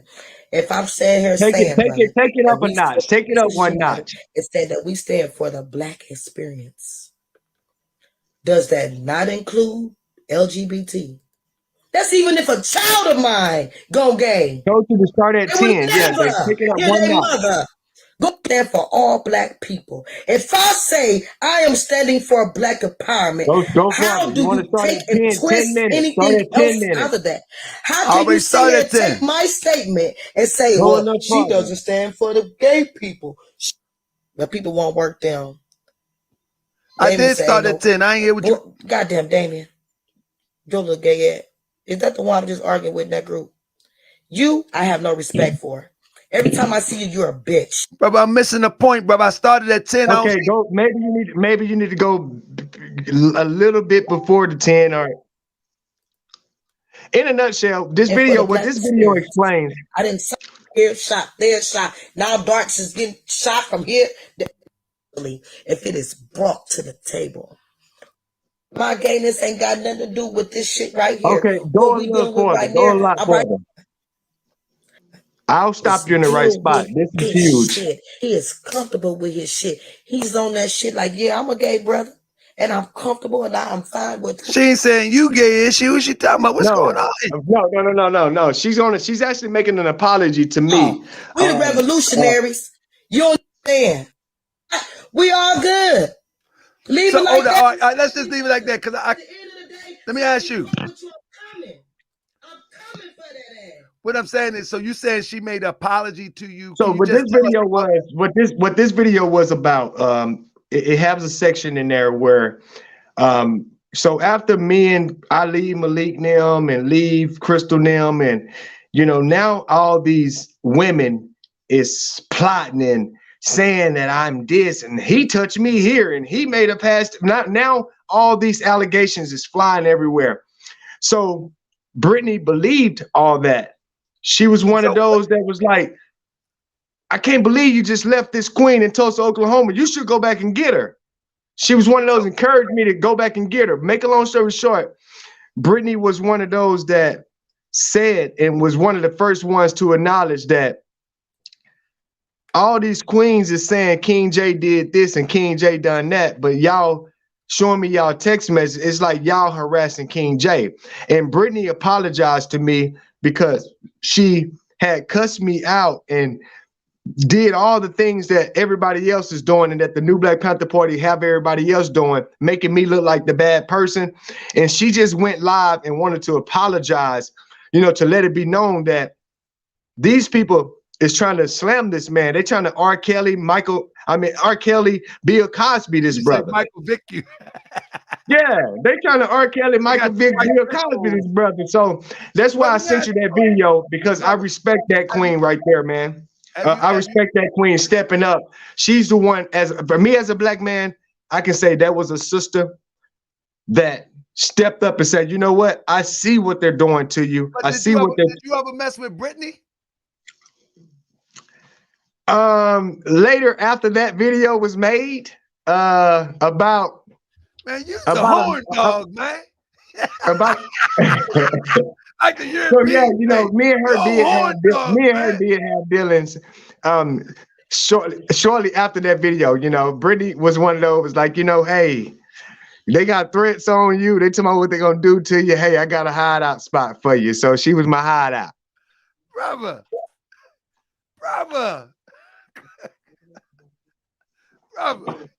You like you 16-year-old, you ain't got no pics, boy. You just bust them up.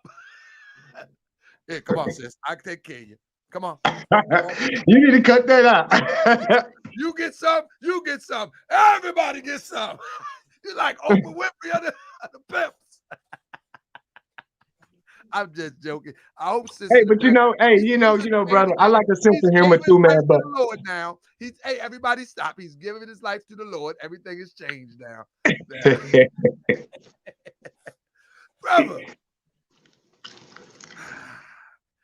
Man. You might have humped Brittany into making that video, man. Come on. No. She just, you know, I think she made that video. I think, you know, to my knowledge, I believe she made that video. I'm just joking. I think she made that video from listening to what people had to say, from you know, being around these people and hearing what they have to say and putting two or two together. So she was just one of those sisters that, you know, cut from that cloth and know what a bitter woman looked like. That's all. They was just bitter. You know, me and Brittany, we kicked it, but we moved on by our business. You know, right now, free Brittany Martin. She's a political prisoner. Free Brittany Martin. What's wrong with what you mean? What happened with Brittany? Yeah, she did a protest for George Floyd, and they're going back. They're just kind of giving her a hard time. I'm not gonna speak much on it because my queen have her case. So just if y'all can just look up Free Brittany Martin. She is a political prisoner right now. She have done work for the new Black Panther Party all the way down to the original Black Panther Party, and nobody supported Brittany. So my queen is the one that stepped up to support Brittany and have been supporting her every step of the way. Were you there? Because initially you said we. Were you there when she initially? I'm gonna look it up in a minute. I wasn't there. We did protests together, but when they initially locked her up, it was a protest that she did in Sumter, South Carolina. Brittany made a statement. I'll die for the black, would you die for the blue? And so now they're basically saying that that was a threat towards the police department, and they sentenced Brittany 4 years in prison. Mind you, she's 5 months pregnant. Is she pregnant by you? Absolutely not. Are you sure? I'm 100% positive. Positive or negative? I'm positive. Yeah, I'm positive. That was a joke. Whatever. So, brother, let me ask you a question, man. Is after this show, will there be any other sisters that will be reaching out to me and say this brother is not right? You know what, brother? Because normally what happens, brother, I'm gonna tell you something. I'm gonna tell you something. One of the ones that didn't come None with of it. that. I'm gonna tell you this. Olive branch. You just let it all hang out. I can name the three. I can from Crystal to Princess to Malika. Those are people I have dealt with. Those are people I've dealt with in the movement. Can nobody in the movement? There's one thing I can say to you. Can no woman say I have taken from her? Can no woman say I push myself up onto her? Hey, look, man, sometimes coffee, sometimes tea. You know what I mean? Hey, what I'm looking for me, and I truly believe in that. So I ain't never been the type of guy that's gonna go out my way to be with nobody. And it's just that. Sometimes coffee, sometimes tea. You a bad man. So you say it's three. You said who? I dealt with a queen by the name of Princess. I dealt with the queen by the name of Princess in the movement. I dealt with Crystal in the movement. Right. And I dealt with, as I told you, throughout my separation.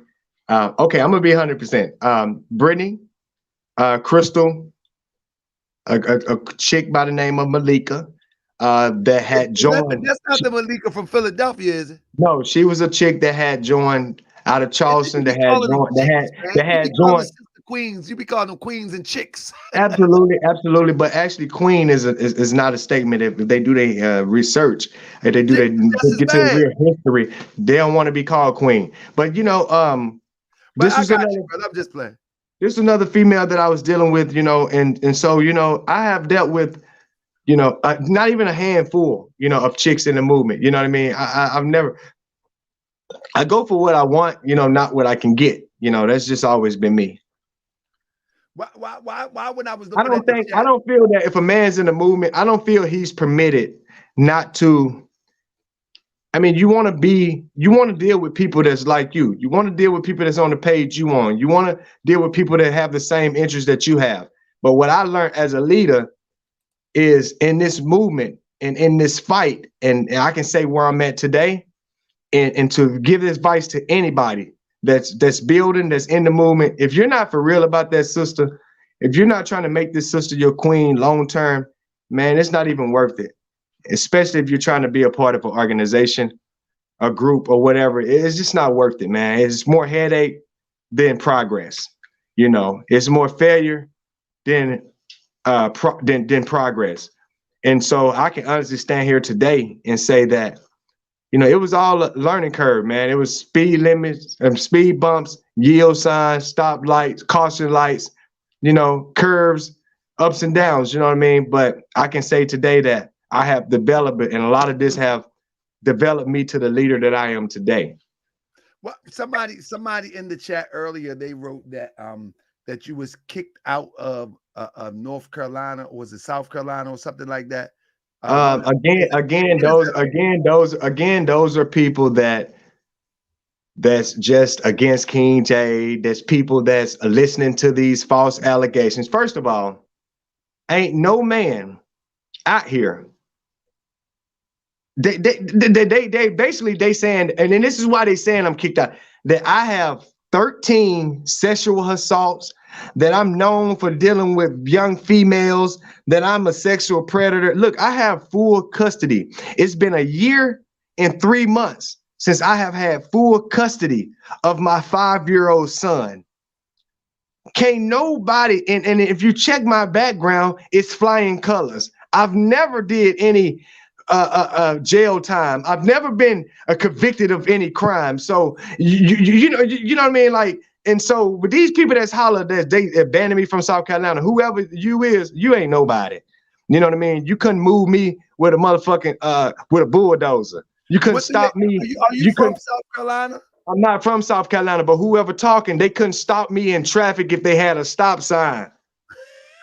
Let me see who said it. It's in here. Somebody just said it again too. Somebody just said it again in here too. Banned from South Carolina. These are people that are saying that. Oh, he got these. Well, if all these women got these allegations, where the paperwork at? Y'all, ain't nobody took nobody down to the station yet. It's been a year now. Wow. Let's say because they, and then somebody say so. That's because. Oh, that's your Red Ryan. She ain't nobody. She ain't nobody. She been kicked out of multiple organizations herself. She ain't nobody. She ain't talking about nothing. Did you talk to her too? I never have, never will. But she's somebody that I did mix. She's someone that I did meet in the area. She was with this Black Lives Matter thing. She was another organization in the area that we was working and collabing with. And when things bumped head with me and Crystal, a whole bunch of them ducks came out of nowhere. And she just one of them ducks. But I'm just saying, why would they come out and to attack you, right? If they I don't understand. I don't understand. I ain't never did nothing to them. I ain't never had no problems with them, but they all got KingJay name. I'm a celebrity to them. Hey, bro. I'm a celebrity to them. So are you and Crystal, y'all are not cool anymore. How about the other sisters? Have you been able to reconcile and be friends with some of the others? Honest, I'm still screaming Brittany Martin. Every other sister that I have dealt with, I had, you know, we don't, like I said, I don't really deal with them because, you know, I have a queen, but I don't have no bad blood. Crystal is the only one that there's the bad blood besides her and her little entourage. The people that talking right now is just a part of that negative entourage. That's all. My goodness, brother. You know, they ain't got no facts. They ain't got no facts. They can't prove nothing. I mean, you know, I don't got nothing to hide. My real name, Jermaine Phillips. My date of birth, 6/1/1984. I ain't got nothing to hide. You can't find nothing on me. That's what it is. You can't find nothing on me. I'm a black. You can't find nothing on me because I ain't got nothing. Jermaine, because Jermaine thought he was more smoother than Michael and Tito. You know my nickname, Tito. But I'm gonna be real though, man. Like for real, like in reality, Jermaine it's not Phillips. fair. You know, my problem why I came on here, man, tonight, it ain't fair to me to hold accountability for my wrong, but to be dealing with all of this extra shit. And Malik, as a leader, when it comes to, if you got new Black Panther Party leader and to any other formation out there, with your members all flying off the edges and with no evidence and no facts, it ain't cool. You know, I got kids growing up. I got kids that's going to be going to school and stuff. You know what I mean? For them to be putting out there on their daddy that sexual assaults, not only one, not two, but 13. And then they saying I held a, man, they even got a rumor saying that I credit $10,000 worth of dope from the dope man. What motherfucker give somebody $10,000 worth of goddamn credit? Where they at? That's the crack era. I don't know, man. I don't know where they get all this stuff from, man, but my message is, you know what I mean? If I ain't fucking with you, why you fucking with me? Look, somebody say, I like what Karen S say, this is not a Malik problem. They are grown men and women. No. These are grown men and women, but when I don't think it's a Malik problem. I think Malik could have addressed it. He could, as a leader. That's the point. That's the point. Because grown men and women will only do what the structure of an organization allows them to do, and those leaders within the structure let's go. facilitate that. You know what I'm saying? So it's not necessarily a Malik problem, but it is if they're doing that within the confines of an organization. You can't take, that's what organizations are for, to be organized. You know, and it takes human beings to enforce that organization. So come on, man. That's just what it is. Uh-oh. It's over. I messed you up. No. I'm here, brother. I'm here, man. I'm just you know, like I told you, we were still at the office, man. We're gonna head home. But I mean, I'm still here, man. You know what I'm saying? And I'm open now to the chat, man. I want to answer anybody questions. Anybody want to ask me a question, anything, I'm open. Yeah. So everybody, this is not about Malik. No, Malik, listen, this is the brother's experience, of course, but he was a member of the new Black Panther Party. And every time we hear the most egregious infractions or some of the behavior that is not conducive for the revolutionary process, you always get majority from it from Malik's outfit. That's all I'm saying. That's why I'm gonna be hard on Malik. Malik is them people. Malik is them people. Malik facilitates this. Malik does just see what y'all don't understand about the feds or about COINTEL. COINTEL is not about stopping anything. Their job is to fuck up something, to destroy something, to cause a whole bunch of riffraff. That's right. Their job is to muddy the waters. Their job is not to dismantle anything. It's to keep it going, keep it confused, keep drama going so that people who are interested in liberation, they don't know which way to go. We got the same thing in the Morris sign symbol of America. You got we got about 6 or 7 Morris sign symbol of America, and out of 6.5 of them, they talking crazy. They ain't doing nothing that the Prophet Noble Drew Ali did. They tripping. You know what I mean? They done went all the way back to Catholic Church. They didn't skip Baptist. They done went all the way back to Catholic Church. You know what I mean? Up there paying tithes to each other. You pay your dues, you pay your dues. I mean, so this happens in all of our organizations. That's why I like this story right here, because this story is not just a new Black Panther Party story. This is the same story of what we call the Morris Science Temple of America and the different factions. This is the same story with the different factions of the NOI. See, most people think the NOI is only Farrakhan. It's a bunch of NOIs out there. It's a bunch of churches out there. It's a bunch of armed revolutionary organization out here. But Malik is the leader of the organization, and he riding around with one of his members' women who just was in an argument. That's just like your buddy riding around with your wife after y'all was beefing. She said to me herself, I said, Crystal, you normally on point. You normally meet me at a location when you're supposed to be at the location. I said, you're not answering my phone calls. What's up with you? What's going on with you? So she told me straight up, and she can't deny, well, she just wanted to let me know. I know that was her way of letting me know he trying to get at me. You know what I mean? I don't know if he was or not, but she stated to me that he's asking me where I like to hang out, where I like to travel, etc., etc. Yeah. And she's still with the new Black Panther under Malik. Man, look, man, it ain't nothing but y'all. People wonder why they see so many different stamps on their flyer. It ain't nothing but a handful of them, so you know. It ain't nothing but a handful of them. Man, I'd be surprised if they got 25 new Black Panther members that's underneath Malik. I'd be surprised, and most of them ain't even got no damn gun. I ain't gonna beat them down. I ain't got no beef or none with them. My thing is leave me alone. Let me be. I ain't with you no more. Somebody said she go hard for Malik. She headbutt people and everything. And this is a queen right here. That queen right there.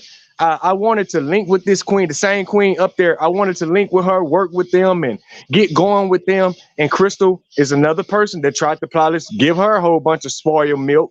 And that's probably why she don't like KingJay. I don't know how she feels to this day, but I know that they gave her enough bullshit about KingJay to be another one of those that feel like KingJay the bad guy. Man, so, I mean, how did you create so much? I ain't gonna say you created, I'm gonna say, but how did it get to the point where all of this stuff in a few short years? I'm gonna be honest with you, sir. I'm gonna be honest with you, because I know how to build, I know how to organize, I know how to develop, and I know the manual, I know the ruling, and I know the guideline of the party like the back of my head. I do things the way it's supposed to be done, and I make progress. I don't just go out there and tote guns. I go feed the community. I go pass out sandwich to the kids. I do book bags and school clothes and things like that. I give grocery sacks to the elderly. I do what I'm supposed to do, and they don't like that growth. They don't like that building. They don't want nobody to be bigger than them. They want to be the head when they just the toes. And do you see that picture? That's Crystal and Malik right there. And when Crystal with me, she's out of uniform. I would never let her come on my camp with some goddamn zebra stripe pants. But did you ever bow to her like that? Like Malik? Absolutely not. You ain't bowed to her? No, because first of all, she ain't in proper uniform. He said, I'm seen here bowing to Crystal, whatever that is, new Black I'm Panther. sure he is. I'm sure he is because she was the strongest next to me. And people can tell you, if you look at pictures of Crystal when Crystal started the new Black Panther Party with me, I had her under structure. Malik let them do what they want to do, run how they want to run, talk how they want to. It takes the leader to say, hey, what? This is my organization. When you put a name on this organization, when you all online fussing and fighting with people, you make the organization look bad. You make the movement look bad as a whole. And I think a righteous leader should not allow that in their camp. And that's why I left. Do you think Europeans really scared of this stuff? Hell no. Scared of what? You think Europeans intimidated of this foolishness? You know they went around. No. They look at that as a game. They look at that as a, come on, man. That right there looked like a love affair. Hey, look. You know they went chasing the 80-year-old lady. That ain't no. I don't know what he bowing to because she ain't got no bigger chapter than I created. And that's been a year. It's been a year. They ain't did more work than I did the first 6 months with the new Black Panther Party in the last year. And those are facts. How many chapters you created? Did you create 1 or 2? With the new Black Panther Party, I was in a regional chapter. But when I started Panthers movement, I created a total of 10 chapters. And when I was with the new Black Panther Party, I built in 3 months, I had over 50 members. And all 50 got shook when Malik made the call. When they made the call, this new Black Panther movement, some people that left the NFAC that end up rocking with Malik and them, I guess Malik used these guys as his I don't know, his team of force or whatever. So they made a call saying that they don't want KingJay to be no longer a part of the liberation of Black people, but I don't see them doing shit for Black people. So how I can't be? I'm doing more work. In the last week, I have had in the last 3 weeks, I have had the sheriff of Savannah, Georgia, have stepped down. I have had 3 people from a local school fired that was making over $100,000 a year. And I'm still working. I have fed the community of Anderson, South Carolina last week. I gave away a total of over 100 grocery sacks that had full whole chickens in it, collard greens, vegetables, squash, and those are the things that I'm doing. And this makes me different than them. Well, let me say this. I do like Crystal. When you told me I do too. When you told me that she head-butted you, I said that's it for me. That's what I said. I said she a real OG. I said to myself, I said, man, when she headbutt me, I knew then. I'm gonna be honest with you. When she headbutt me, I'm gonna tell you what came to my mind. This queen is used to an abusive guy. I left her alone. She defended herself. She used to defend herself. I mean, only thing I did is stop her from hitting me. And she ended up hitting me. Hey, I tell you what though, when you said she headbutted you because you held her hands, I said, yeah, I like sis. She ain't gonna play with you guys. Keep playing, putting your hands on her. That's right. And that's why Malik bowing to her. Malik was hitting that bag. You ever see Malik hit that bag, looking all funny, hitting that bag? He didn't even know how to hold his hand. He know not play with no Crystal. But let me ask you this.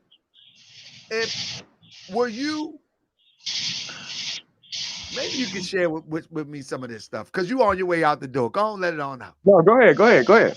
In Tulsa, was everybody jumping around and humping around? Because in the pictures, it come off as if it's a serious revolutionary operation going on. Where, but I think see Tulsa, pictures. Tulsa had a lot to do with brother Talib. You know, Talib Hold up now. Don't you mention Talib now.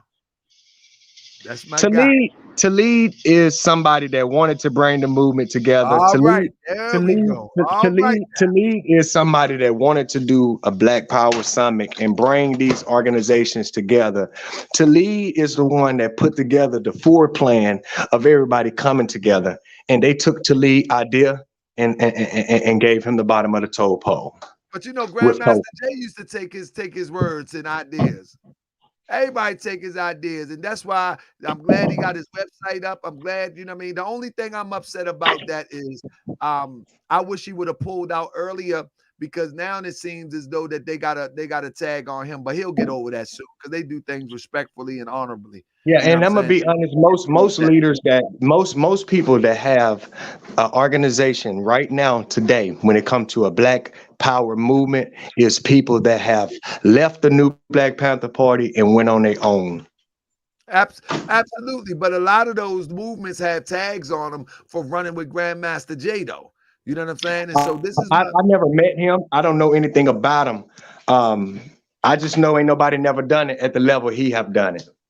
But he didn't do nothing. All he did was put people in front of a radar in order to get tags on them. You know what I'm saying? I'm not sure. I just know he had a large formation, and I thought that was powerful. That wasn't his formation. That was a lot of different people that was fed up what happened to Sister Breonna Taylor. And when he made the call, they showed up. But the whole thing about it, if it was an integral leader, it could have really turned into something that really could took us into the next 100 years. But it was all a setup and a plan and a plot to get people marked up on their back and get them pulled over years later. They got the whole database right now. Do you know that?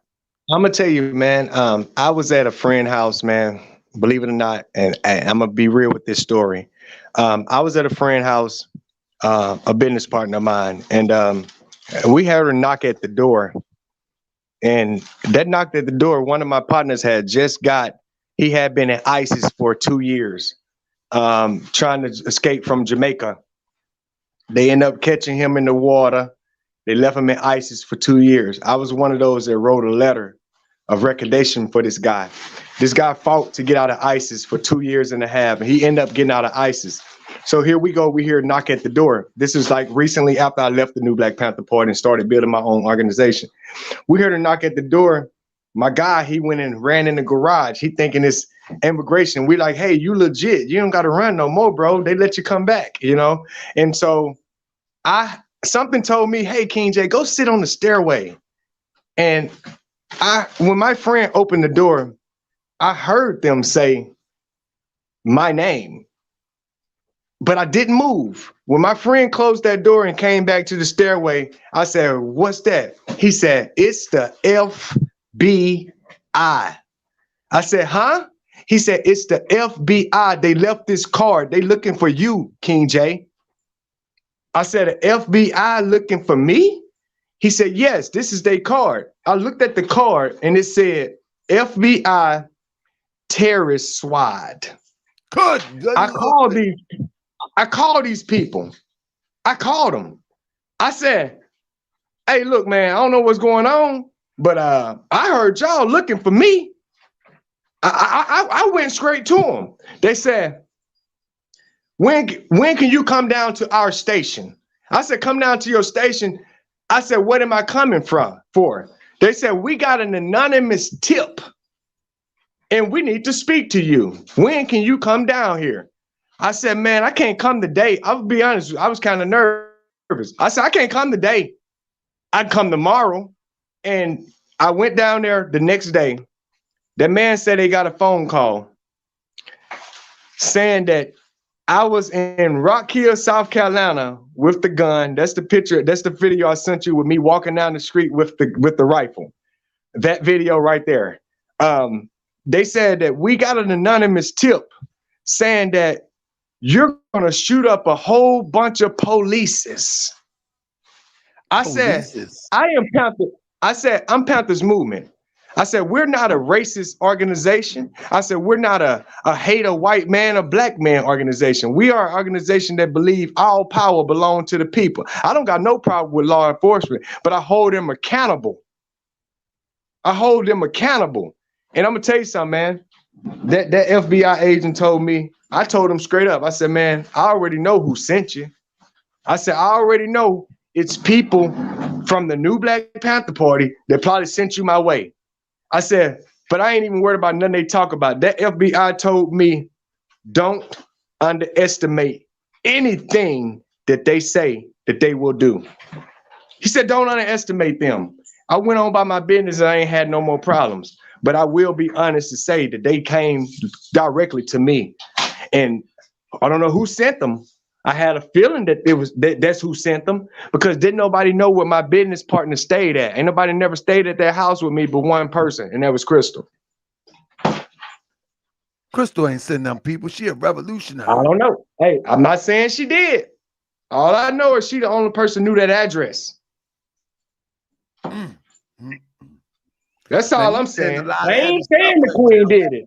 You said, but I know they came after me. I know they came after me saying that I'm a terrorist and I got a motive to shoot a whole bunch of police officers. And you don't have no motive like that. I recommend. Hell no. I'm done with spending all my money traveling all around the country hollering Black Power. I'm done with that. Oh, so yeah. So do you know my sister Janie? Janae? I know Sister Janae. Sister Janae is the one that introduced me to Brother Aaron Michaels, who gave me my blessings as a new Black Panther Party. Many people have not had blessings from Dr. Aaron Michael, but I have.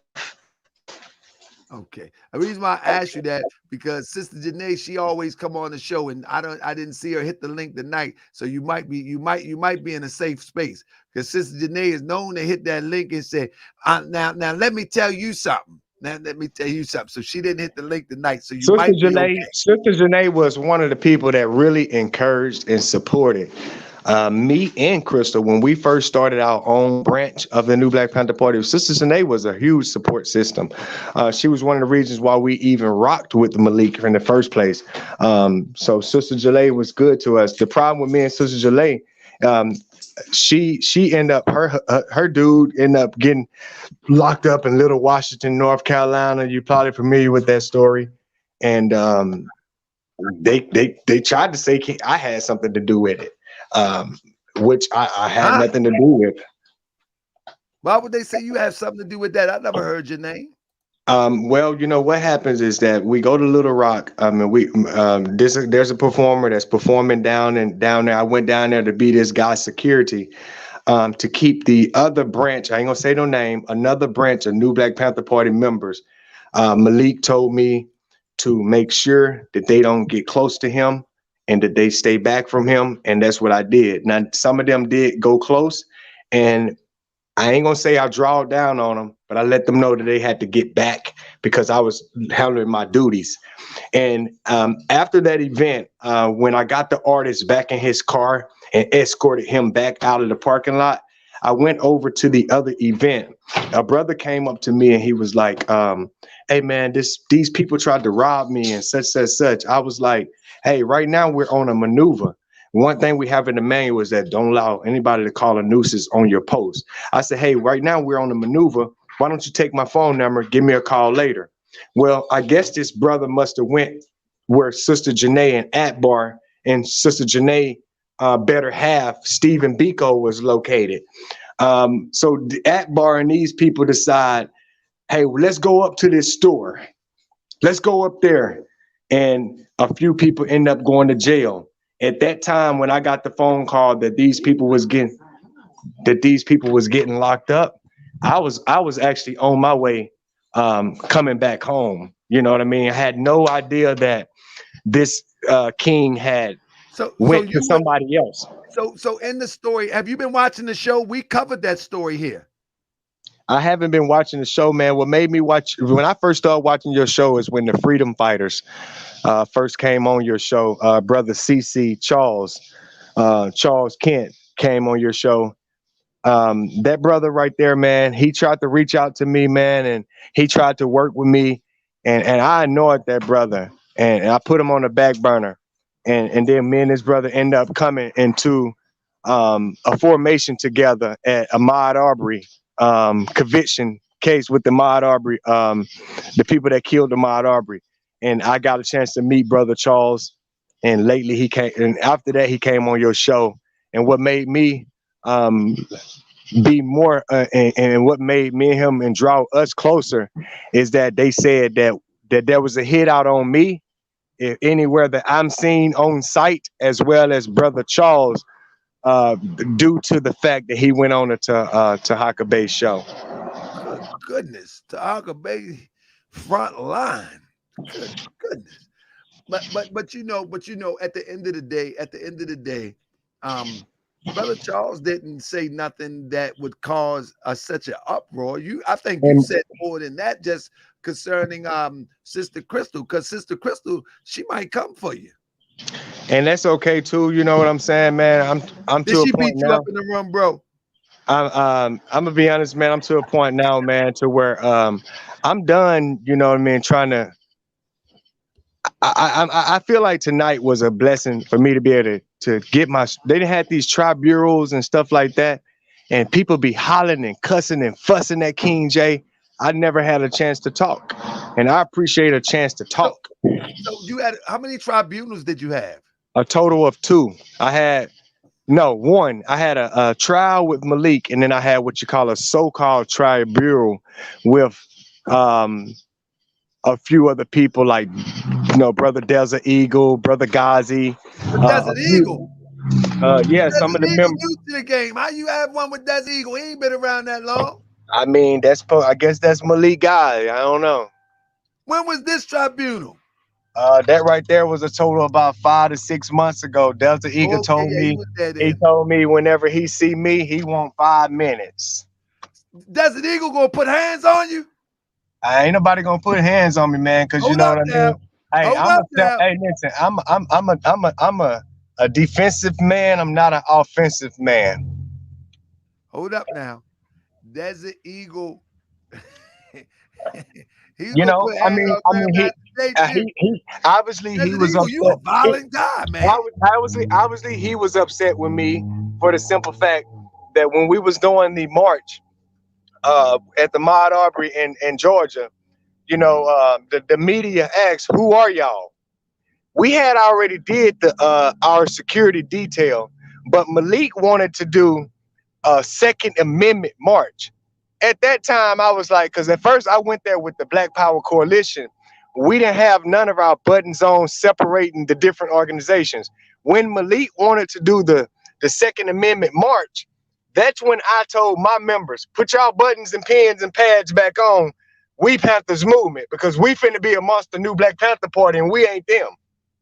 So when the media asked, who are y'all? I told them, we Panthers movement.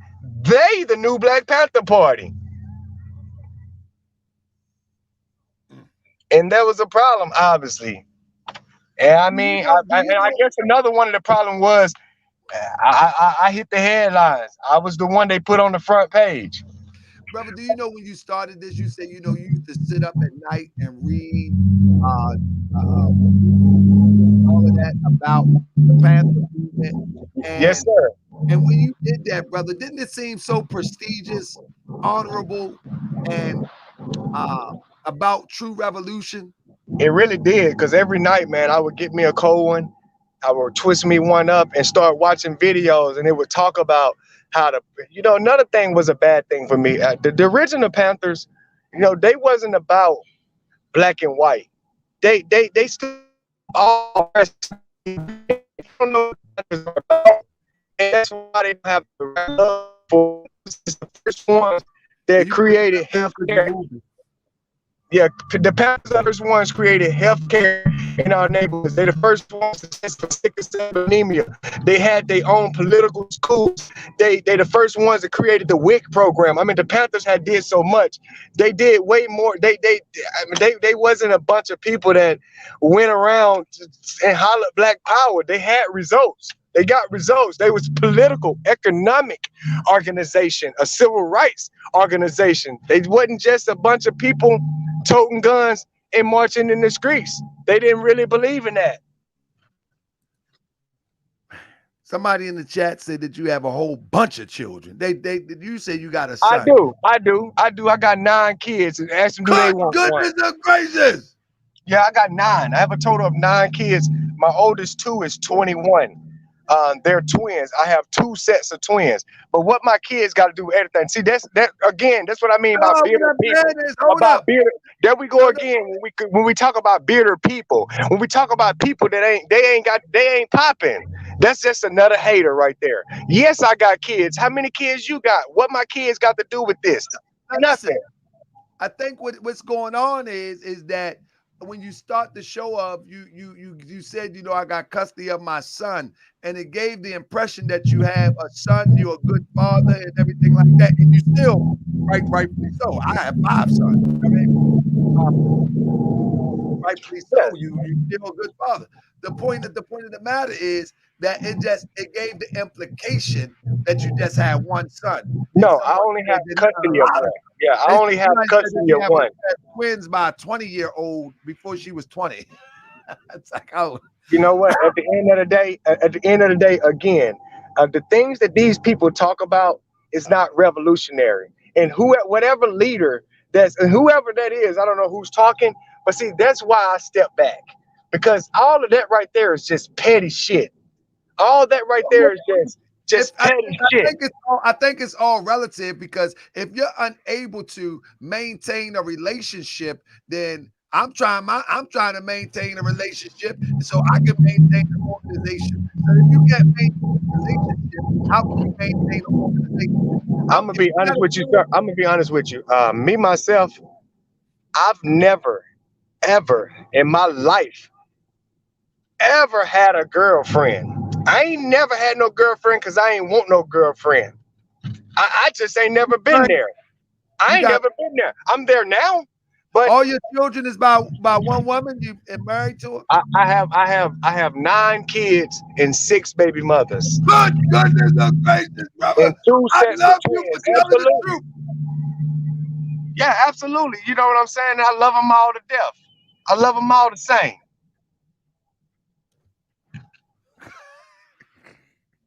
Got 4 baby mamas, one wife. Like drug in your life.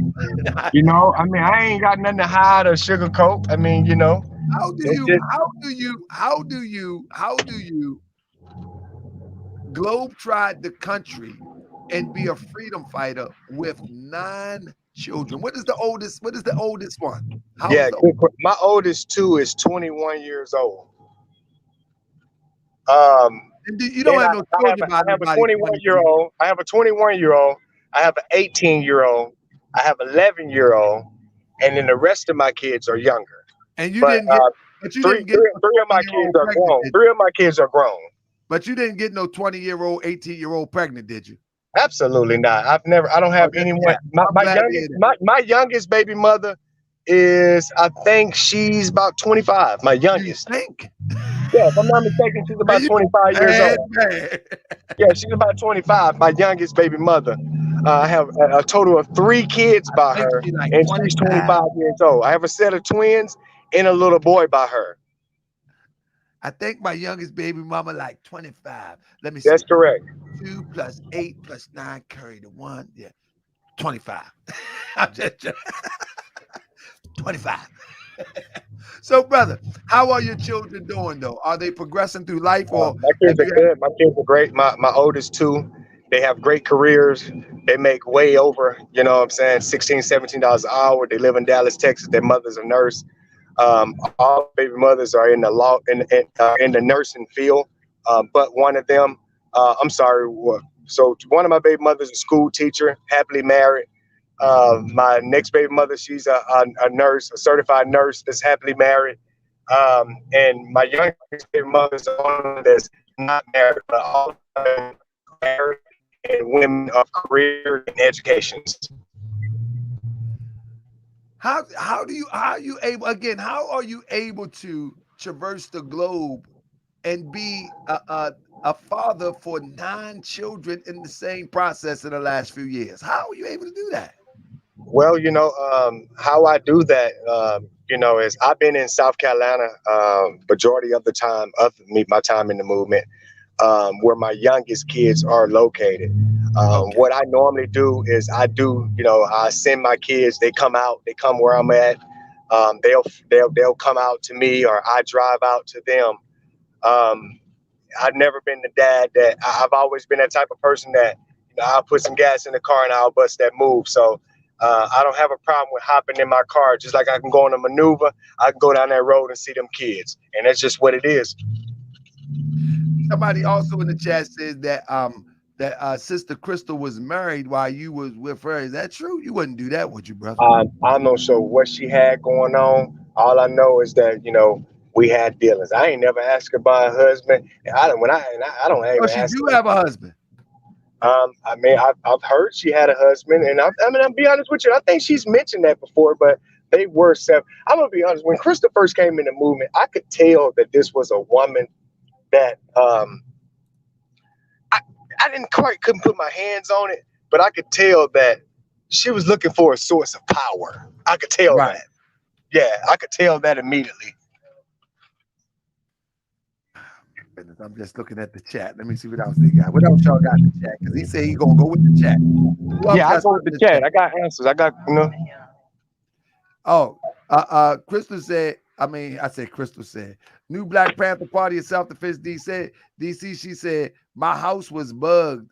Phone tap. Were you listening? I don't know who she is and what am I listening for. Let's see who else they got. Anybody else? Anything you want to share, brother? Brother, I want you to get out. What are you doing today? You did lay out a whole list of stuff that you were doing, brother. You're feeding and you're giving. Well, I'm gonna leave it brief. What I'm doing today. No, brother. I think you need to really underscore the good that you're doing. What I'm doing today is like I said, my queen is someone that I met her over a year and some change ago. She is an activist. She is a founder of her own organization. She's also a national president of another organization, and she have her own private practice. So what I've done is I told myself that I wasn't going to get involved with another woman, after all I've been through, if it wasn't nothing serious. I felt like that would be a good way to just kind of, show the man that I really am. You know what I'm saying? On the righteous level. So I did, join hands with the queen that is out here fighting for police brutality. My queen is a private investigator. She's a PI. So she's out here doing the work behind the scene. When they finish marching and go home, that family's still there. They still need support. And my queen showed me that you could be more of a help to these people hands-on versus with a big force. You know what I mean? So I'm just supporting my queen right now and helping her build her organization as we're doing. I'm still doing the work. I just don't wear the brand Panther anymore. Somebody asked, did you set up the DC chapter in Washington, North Carolina? I think that's absolutely not. We spoke on that. That gentleman have been released from jail. That gentleman, I'm one of the first people that gentleman did reach out to. And just like I told that gentleman, when I talked to him, I said, look here, bro, they say I'm the one that set you up when you got locked up. I said, but if you would have listened to me that day, if you would have called me and told and listened to me like I told you, I said, hey, right now you're on a maneuver and you're on a mission right now. I said, give me your phone number. Here's my information. We can sit down. We can talk about this and you can let me know what you're going through. Nobody told that young man to go where Akbar and Janae and them was and hop in the car with somebody and go over to this store. And what I heard is they took the store owner firearm. Not only they went to go and approach, because he came to me. Hey man, come over, go to the store with me, man. They tried to such. I said, yeah, I hear what you're saying, brother. Hey, take my number, give me a call. We can talk about it. Right now, I'm on a maneuver. I'm on a mission. And that brother must have went to these people who didn't stick to the script, and they got their ass over there and got locked up. What they got to do with me? I feel you, man. It just seemed like, man, people join these organizations to help liberate people, and it seems like they get more knee deep into mental slavery and cultish behavior. You know, man, I love what I'm doing right now, man. I am the chief operational officer of a civil rights organization, and I'm in charge of the day-to-day movement and functioning of this organization. Tomorrow, I'll be headed to a place to where a family, some people were shot last night in a club. This club have no security. My mission and my goal to have that club shut down or get their security force up. I have a crime summit that's coming up right now to where I'm sitting down with community leaders and working to build a defense team within communities. So right now, I'm not just out marching anymore, man. Right now, I'm in meetings. I'm sitting down at round tables. We are a 501c3 organization. Unlike the Panthers, they're a grassroots organization. So right now, man, I'm out here, holding people accountable and getting these people to pay me to assist them with with stopping the crime, with doing things to stop the crime. I can't travel all over the country and talk to juveniles with no funds. I can't go out there and feed the community with no funds. So right now, I'm at the drawing board and building something much, much greater. And it feels so much better to me because I'm not fighting and bickering and moaning with my members every day. I'm not, that's not the life I'm living anymore, man. And the Panther Party was a good stepping stone for me. I learned a lot. I don't have nothing against the new Black Panther Party. I don't have nothing against Malik. I just felt like I should have been handled better. Do you feel as though that you made? Do you feel as though that you made a contribution to some of the confusion, though? Because, brother, you was pandering up, man. You was doing your thing now. I'm gonna be honest, brother. I really don't. I think what we had was a personal issue that needed to be resolved amongst adults and left out of the front line of the movement. But the thing is that the moment that you, brother, you in Tulsa, Oklahoma, on the bicentennial, I think it was, for the burning of Tulsa, Oklahoma, and you meet a sister out there, and you bring her to a hotel room that you are sharing with another sister. That has everything to do with the movement. Well, I wouldn't say I was sharing it with her. You know what I mean? She had her own room as well. She could have went home, man. Who is that? She had her own room as well. You know, she had her own room as well. Oh, we both had our. You didn't say that, brother. Okay, I got you. Yeah, we both had our own hotels. We both had our. Ooh, boy, I'm gonna be in trouble when I get off this phone, King. I heard her too. She said, "I don't want to hear it." I don't want to hear none of that no more. It's been 3 hours. I'm going back out. But and I respect my queen. I've always been that guy. Tell her I apologize. It's okay, brother. You know what I'm saying? It's just that. Tell her we just want to get some closure. And you get the vent, and that's it. She ain't got to hear about it no more. Yeah. So man, I'm gonna be honest, man. Like I just feel like take that car out your name. You better get off this line. You need to cut that out, man.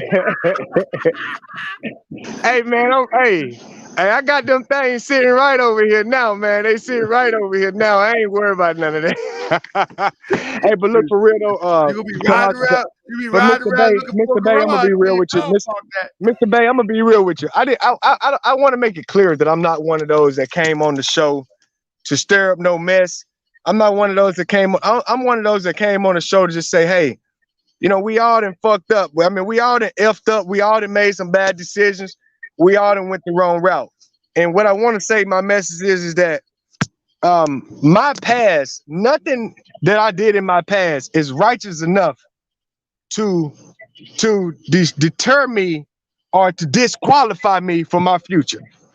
And I put that out there the other day, but there's nothing in nobody past, nothing to the people out there that's tuned in, nothing that you have done in your past disqualify you to your future of who you become. And a lot of things that you may go through in life is going to determine and mold you to who you are today. Sometimes coffee, sometimes tea. It's ups and downs, changes and turnaround. I'm gonna be honest, man. It just made me stronger, sir. It just made me a stronger man. It made me start loving a little more. It made me say, hey, do you want to be this representation? Do you want to be that guy that they making you out to be? Absolutely not. So I had to make some changes. And when I say mental health break, that was I stopped building organizations and recruiting members, and I started building myself. Yeah, that's most important. That's most important. So you ready to settle down and raise a family? Well, yeah, I have a family. My kids are my family. And when I say family, I don't want to never include them. But you know, I mean, I don't think I've been a terrible father, but you know, each day go by, especially with what I'm doing now, it have, you know, allowed me to work more tight neck in the community. It allowed me to be a greater father. I'm not all over the place. I'm not in a lot of he say, she say. I'm not, you know, getting pulled here and there. I mean, it's all the drama, all the back and forth. It's just, I haven't had any of that in my life since I took that break. I even took a break on my organization that they destroyed. I took a long break, man. And I've always been independent. I took a break and even went to a 9-to-5. I'm back independent now, but I even took a break and went to a 9-to-5 and just got up and went to work every day. You know what I mean? And it just brought me back to why I left Mississippi, why I left home, why I leave the trenches, why I leave the hood. You know what I mean? So it just, I mean, all that right there was a trial and error. And Malcolm went through it. Dr. King went to it. One thing that motivated me, a queen said to me, she said, they took pictures of Martin Luther King smoking cigarettes and cheating on his wife. And they told Martin Luther King, we're going to tell your wife and tell the public that you doing this and doing that. Martin Luther King said, I don't care what you tell on me or what I have done. It ain't going to stop my mission. I mean, they did it to Malcolm. Some people believe in a man on the cross. Hey, they did it to him, you know, as they say, you know what I'm saying? But so, you know, what makes me so different? I got to take the punches. I got to bob and weave. You know, I got to Mike Tyson through this shit. And that's what I've been doing. But you know, after this, let me ask you a question. After this, you know, they're going to come out the woodwork.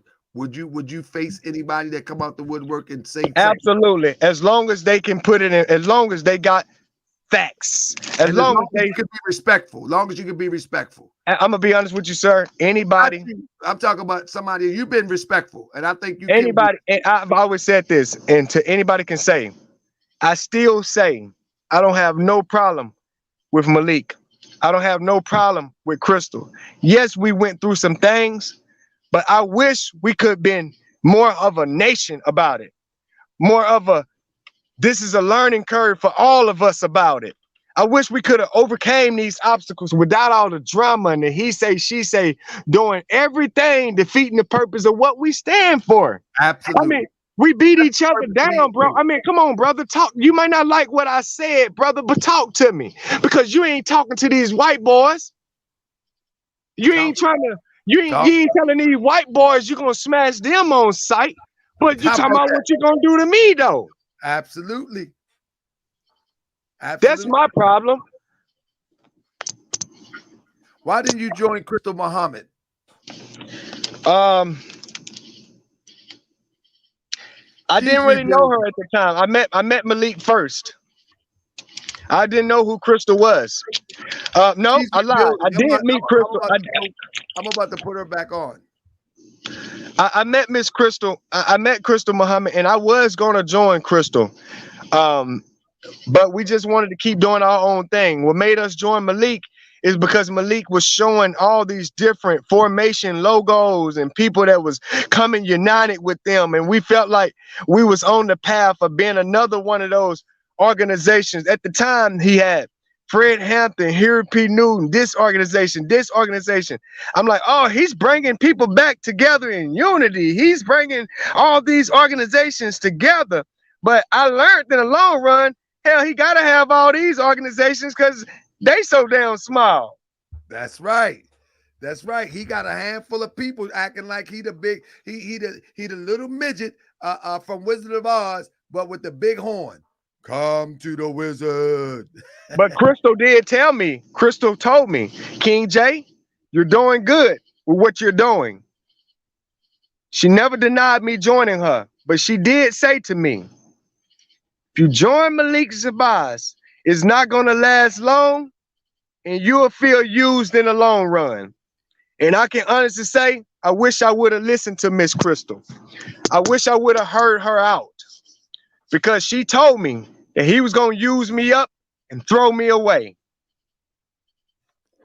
And is that what you think he did? No, I fired him. He didn't fire me. My man, I fire your boss. Yeah, I left him. He didn't leave me. He said, KingJay, let's work this out. No, fuck that. I'm out of here. I was going to start my own organization and I was going to name it the Dr. Khalid Muhammad Gun Club. Malik told me that if I use his mentor name and I don't know his mentor, that he would come after me like no other, like no other. That's what he said to me. If you use my mentor name, I'm going to come after you like no other. I respected that. I thought about it. I said, well, I don't really know the man. I just know didn't nobody have an organization that was really popular after his name. And I felt like if he's this right, huh? He got the Dr. Khalid Muhammad militia. Yeah, I didn't know about that at the time. But what I'm saying is that I felt like, man, this is somebody deserves somebody to have a strong organization behind their name. And he was like, well, you're not going to use my mentor name, da da da da. And so I came up with Panthers movement. Man, we've been here 2.5 hours. I want you to get back to anything you want to say in closing, brother. Fuck the haters. If you ain't got no haters, you ain't popping. Fuck the haters. Outwork the haters. And if you outthink the haters, you outbank the haters. And that's my message. Pimps up, ooh, damn. You dig? All right, my brother. I appreciate you. And again, man, I thank you. Hey, Tahaka, hey, whenever you need me to come back, I know somebody gonna want to go ahead, but yeah, man, but come on, man. I look forward to get invited back. Look, brother to brother, I want to say whatever they saying in the chat is all good. But I like your candidates, and I like you for just laying it all out, because one of the things that people need to see is that what they calling the new Black Panther Party and all that goes on behind the scenes, very little is about liberation and revolution. Very little, because the hour that it takes, the hours that it takes to get to a maneuver, the hour that it takes to be talking about what you're going to do, and the marching and the sleeping around and the drinking around, what revolution is really taking place? So like you say, you're with an organization now where you're hands-on with doing some uplifting work with where it needs to be done. But yes, sir. Much liberation can you really be doing in the midst of you're traveling for hours? Like what liberating is going on? I'm gonna be honest, sir. I felt like that from the beginning, and that's what everybody was trying to tell me. KingJay, focus on your region. I learned the importance of a region now. Focus on your region. A region is an X amount of cities that's close to each other. You follow me? So focus on your region. Like, why are we running way over here? And all these people that's running across the country, they got shit going on in their backyard. Absolutely. And the original Panthers was focusing on their local area. When you look at Fred Hampton, he was focusing on Chicago. When you look at those that was in San Francisco, that's what they focused on. They focused on these local areas. And then when it was time to come together as the whole unit, like formed like Voltron, they came together. But whatever, brother just dropped off, his battery might have died. But whatever it is, new Black Panther Party said for self-defense, all this BS exposure is holding up progress. What is you doing for the community? In fact, it's really not holding up progress because there is no progress going on. This is the purpose of these shows, to show that this is not progress, to show that this is not revolution, to show that it need to be rebuilt, to show that people with integrity need to step up and get back to building and push these old frauds, old beer belly, old out of shape, breathing hard, can't even run a lap, push them to the side and get this thing cleaned up. So when I go on tour, I can depend on you to keep me safe. And when I go to a city where there's police brutality going on, I can depend on you to make sure that these Europeans and none of these crazy people cross the line. We need a strong force out there when we out in the public. We don't need the people that do. The people can't even control their own self, and I know good and well they ain't control nobody outside. You can't control your own people in your own camp. How you gonna go somewhere else and try to control a community? That's right. It need to be cleaned up, and this is what it is. You can't expect these brothers and sisters that are putting out these bad images of what revolution is on their own camera. Expect not nobody to speak of it, because I seen with my own eyes Tulsa people sitting on back of a big pickup truck drinking liquor, going crazy. After basically mourning the death of Black Wall Street because that's what it's really about. It's the bicentennial. That's right.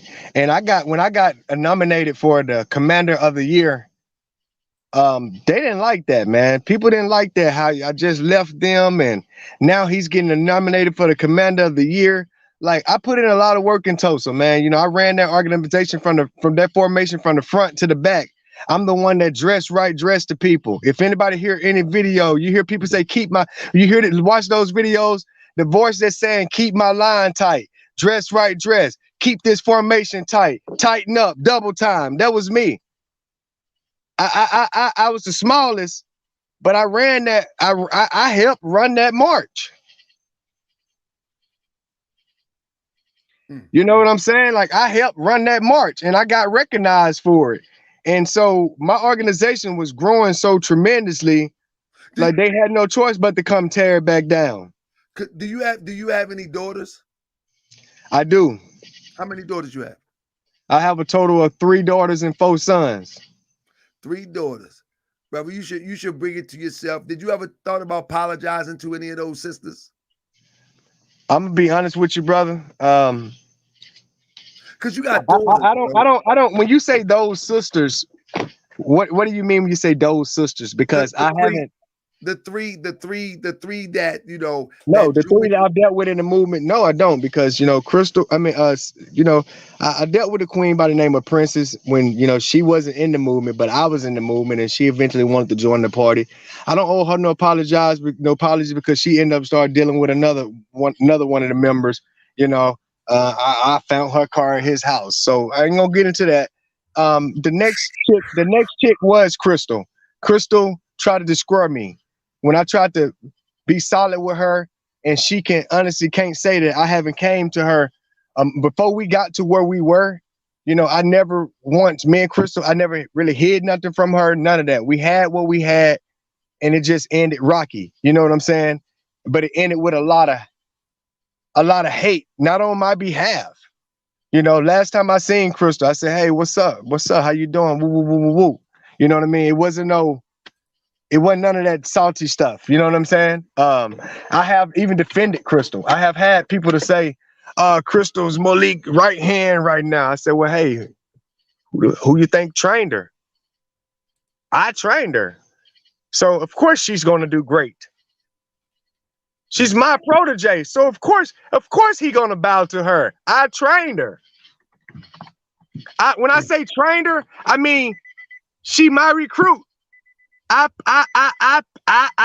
patched her in. I gave her the patch. I gave her the rank. So community love. So, you know, with that being said, of course she's gonna do great. And I want her to do great because I trained her to be great. It just didn't end with me. You know what I mean? And I got it's all good. All I'm saying, Crystal, leave me alone. Let me be. Stop coming at me. That's all. Man. So listen, brother, I'm gonna hit you up tomorrow because I know I'm gonna have my inbox hit up, and then we'll go from there. It's 12:58. I got to get up early tomorrow, brother. Yeah, man, I do too, man. I got to be in Savannah, Georgia in the morning, man. So yeah, I know what you mean. Really good. This is really good. I think it's really, really good. So people can know that I believe that this thing needs to be rebuilt from the ground up, and I think you're instrumental with painting the picture to show that it really do need to be built from the ground up. But I appreciate you, big bro. All right, brother. I got to get out of here. All right. Man, that was a beautiful show, man. Y'all got to thank him, man. Y'all really got to thank him for real because he didn't have to come out here and let y'all know his experience in life. I think that deserves. We appreciate you. Don't y'all listen? If there wasn't brothers like KingJay Ex, it'll be still hidden on how this thing look. It'll still be hidden. We be still disillusioned. We would be still disillusioned and thinking that this is a well-polished organization predicated upon liberating our people. We need people like KingJay Ex. We need sisters like Janae. We need people to come on here and show that this thing is a wreck. This thing is a train wreck. That is cosplay, that is sex play, that is drug play, drink play, freak play, and every other type of other play and games going on. And it's definitely just not a path for revolution. And it's not a solution for our liberation unless people decide to call these people out that is facilitating this madness, push them out the way, step up and take control. You notice how the other groups would get mad at me because you talking about my comrade, but they never talk about addressing or cleaning up their comrade, Grand Sheik. Brother Moon, you know, I try to tell you, you're not listening to me. I try to tell you. But one thing that you didn't say to me is that, brother, let me handle this. I'll take it, brother. Drop me your number. Let me handle this. I'll handle this, brother. That's one thing that you didn't tell me. But you know, the other time I talked to you, I try to tell you, but you don't listen. I hear you. No, you don't hear me. I try to tell you. You don't hear me. I hear you, brother. I try to tell. When on real man terms, while you eating your cereal, you feel me? While you eating your cereal,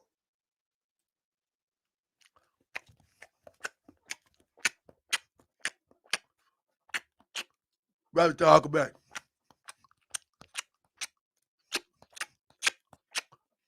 I'm gonna take care of this. I'm gonna make some calls tomorrow. And I got you. But no, you ain't do that. Okay. I try to tell you. You know where you from. And y'all know where I'm from. And yeah. Woo. Woo. Yeah, you can shoot a penny off of a bear top 100 yards away. Woo. Boo, the boogeyman. Man, who cares, man? Man, just fix this mess up, man. And get back to liberating our people. Ain't nobody tripping off of that, man. Because if I ain't calling you out, somebody else will. I'm being nice about it. I have patience. See, this probably the first step that you being put on Front Street on social media. See, the next step is that a true revolutionary comes up and they get tired of you embarrassing the revolutionary process, and then you become the real target. When a true revolutionary step up and say, you know what? We're not going to let you embarrass us no more. We're not going to let you make the public think that we are insignificant no more. We're not going to allow you to march, talk, scream, and act crazy and convince the public that this is revolution. And then you become a target. See, it's only talking right now. It's talking points. It's only talking points right now on social media because y'all put your business on social media. But it'll come a time when a real revolutionary get tired of y'all and being an embarrassment. A real one will.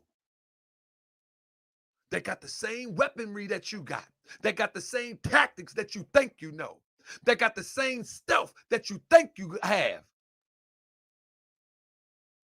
And when they equal the odds and settle the score, it won't be a YouTube show. It won't be a Moorish World TV. It will be some people that take this liberation of our people serious and won't play with y'all. So it should be thanking me. Take heed that Moorish World TV has become the mirror for you to look in and get the snot out your nose and get the eye boogers out your eyes and clean yourself up.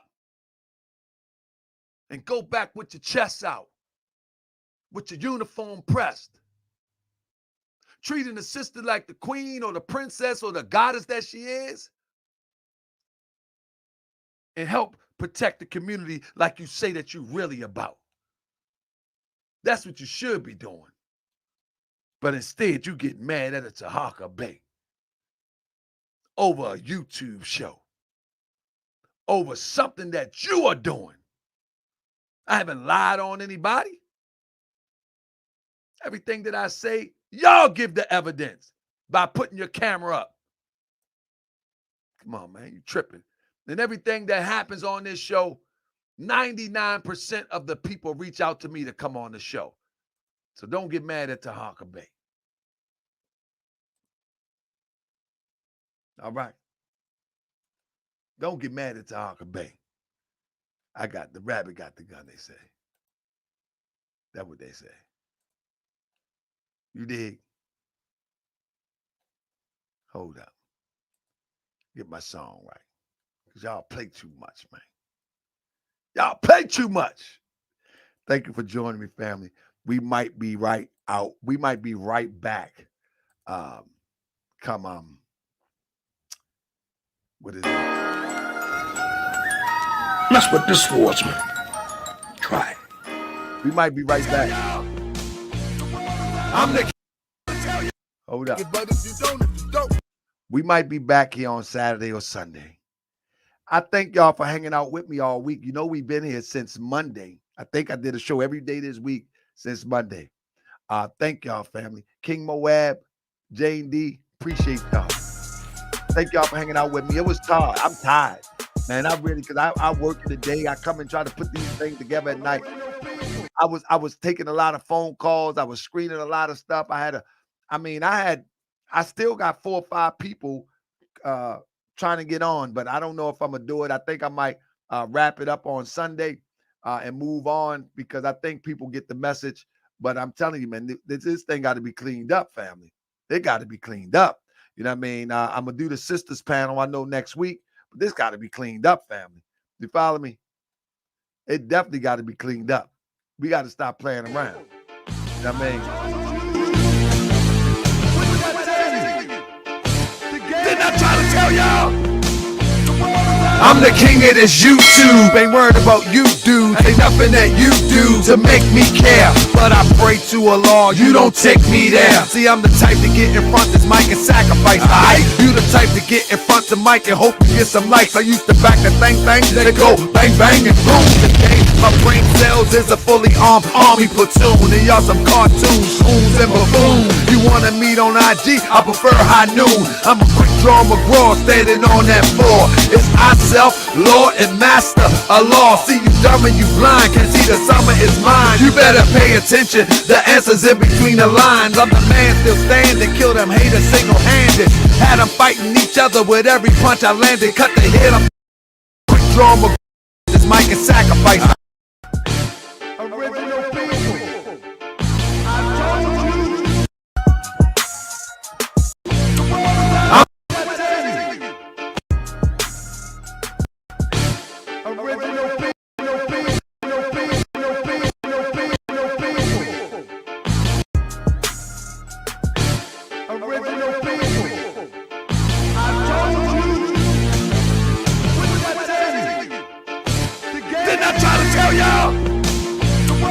I'm the king of this YouTube. Ain't worried about you dudes. Ain't nothing that you do to make me care. But I pray to Allah, you don't take me there. See, I'm the type to get in front this mic and sacrifice. Alright, you the type to get in front the mic and hope you get some likes. I used to back the thing, they go bang bang and boom. The game, my brain cells is a fully armed army platoon, and y'all some cartoons, coons and buffoons. You wanna meet on IG? I prefer high noon. I'm a quick draw McGraw standing on that floor. It's I self, Lord and Master, Allah. See you dumb and you blind, can't see the summer is mine. You better pay attention, the answer's in between the lines. I'm the man still standing, kill them haters single-handed.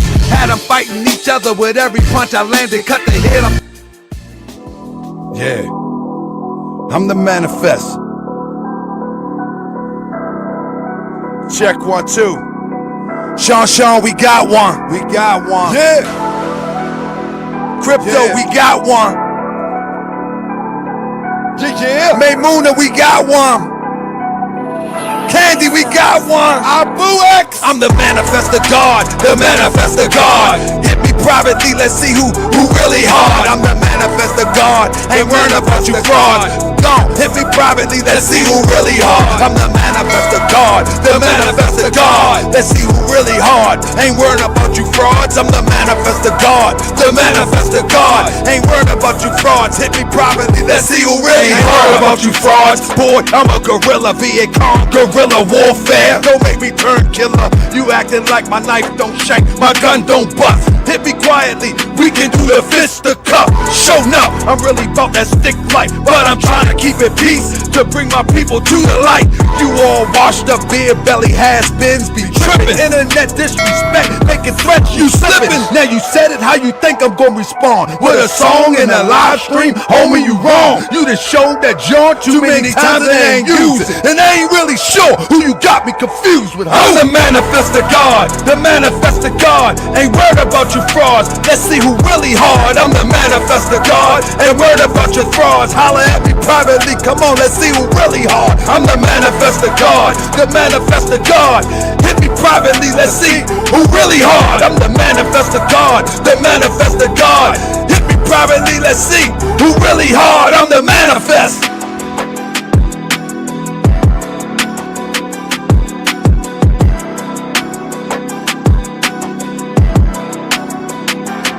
So special.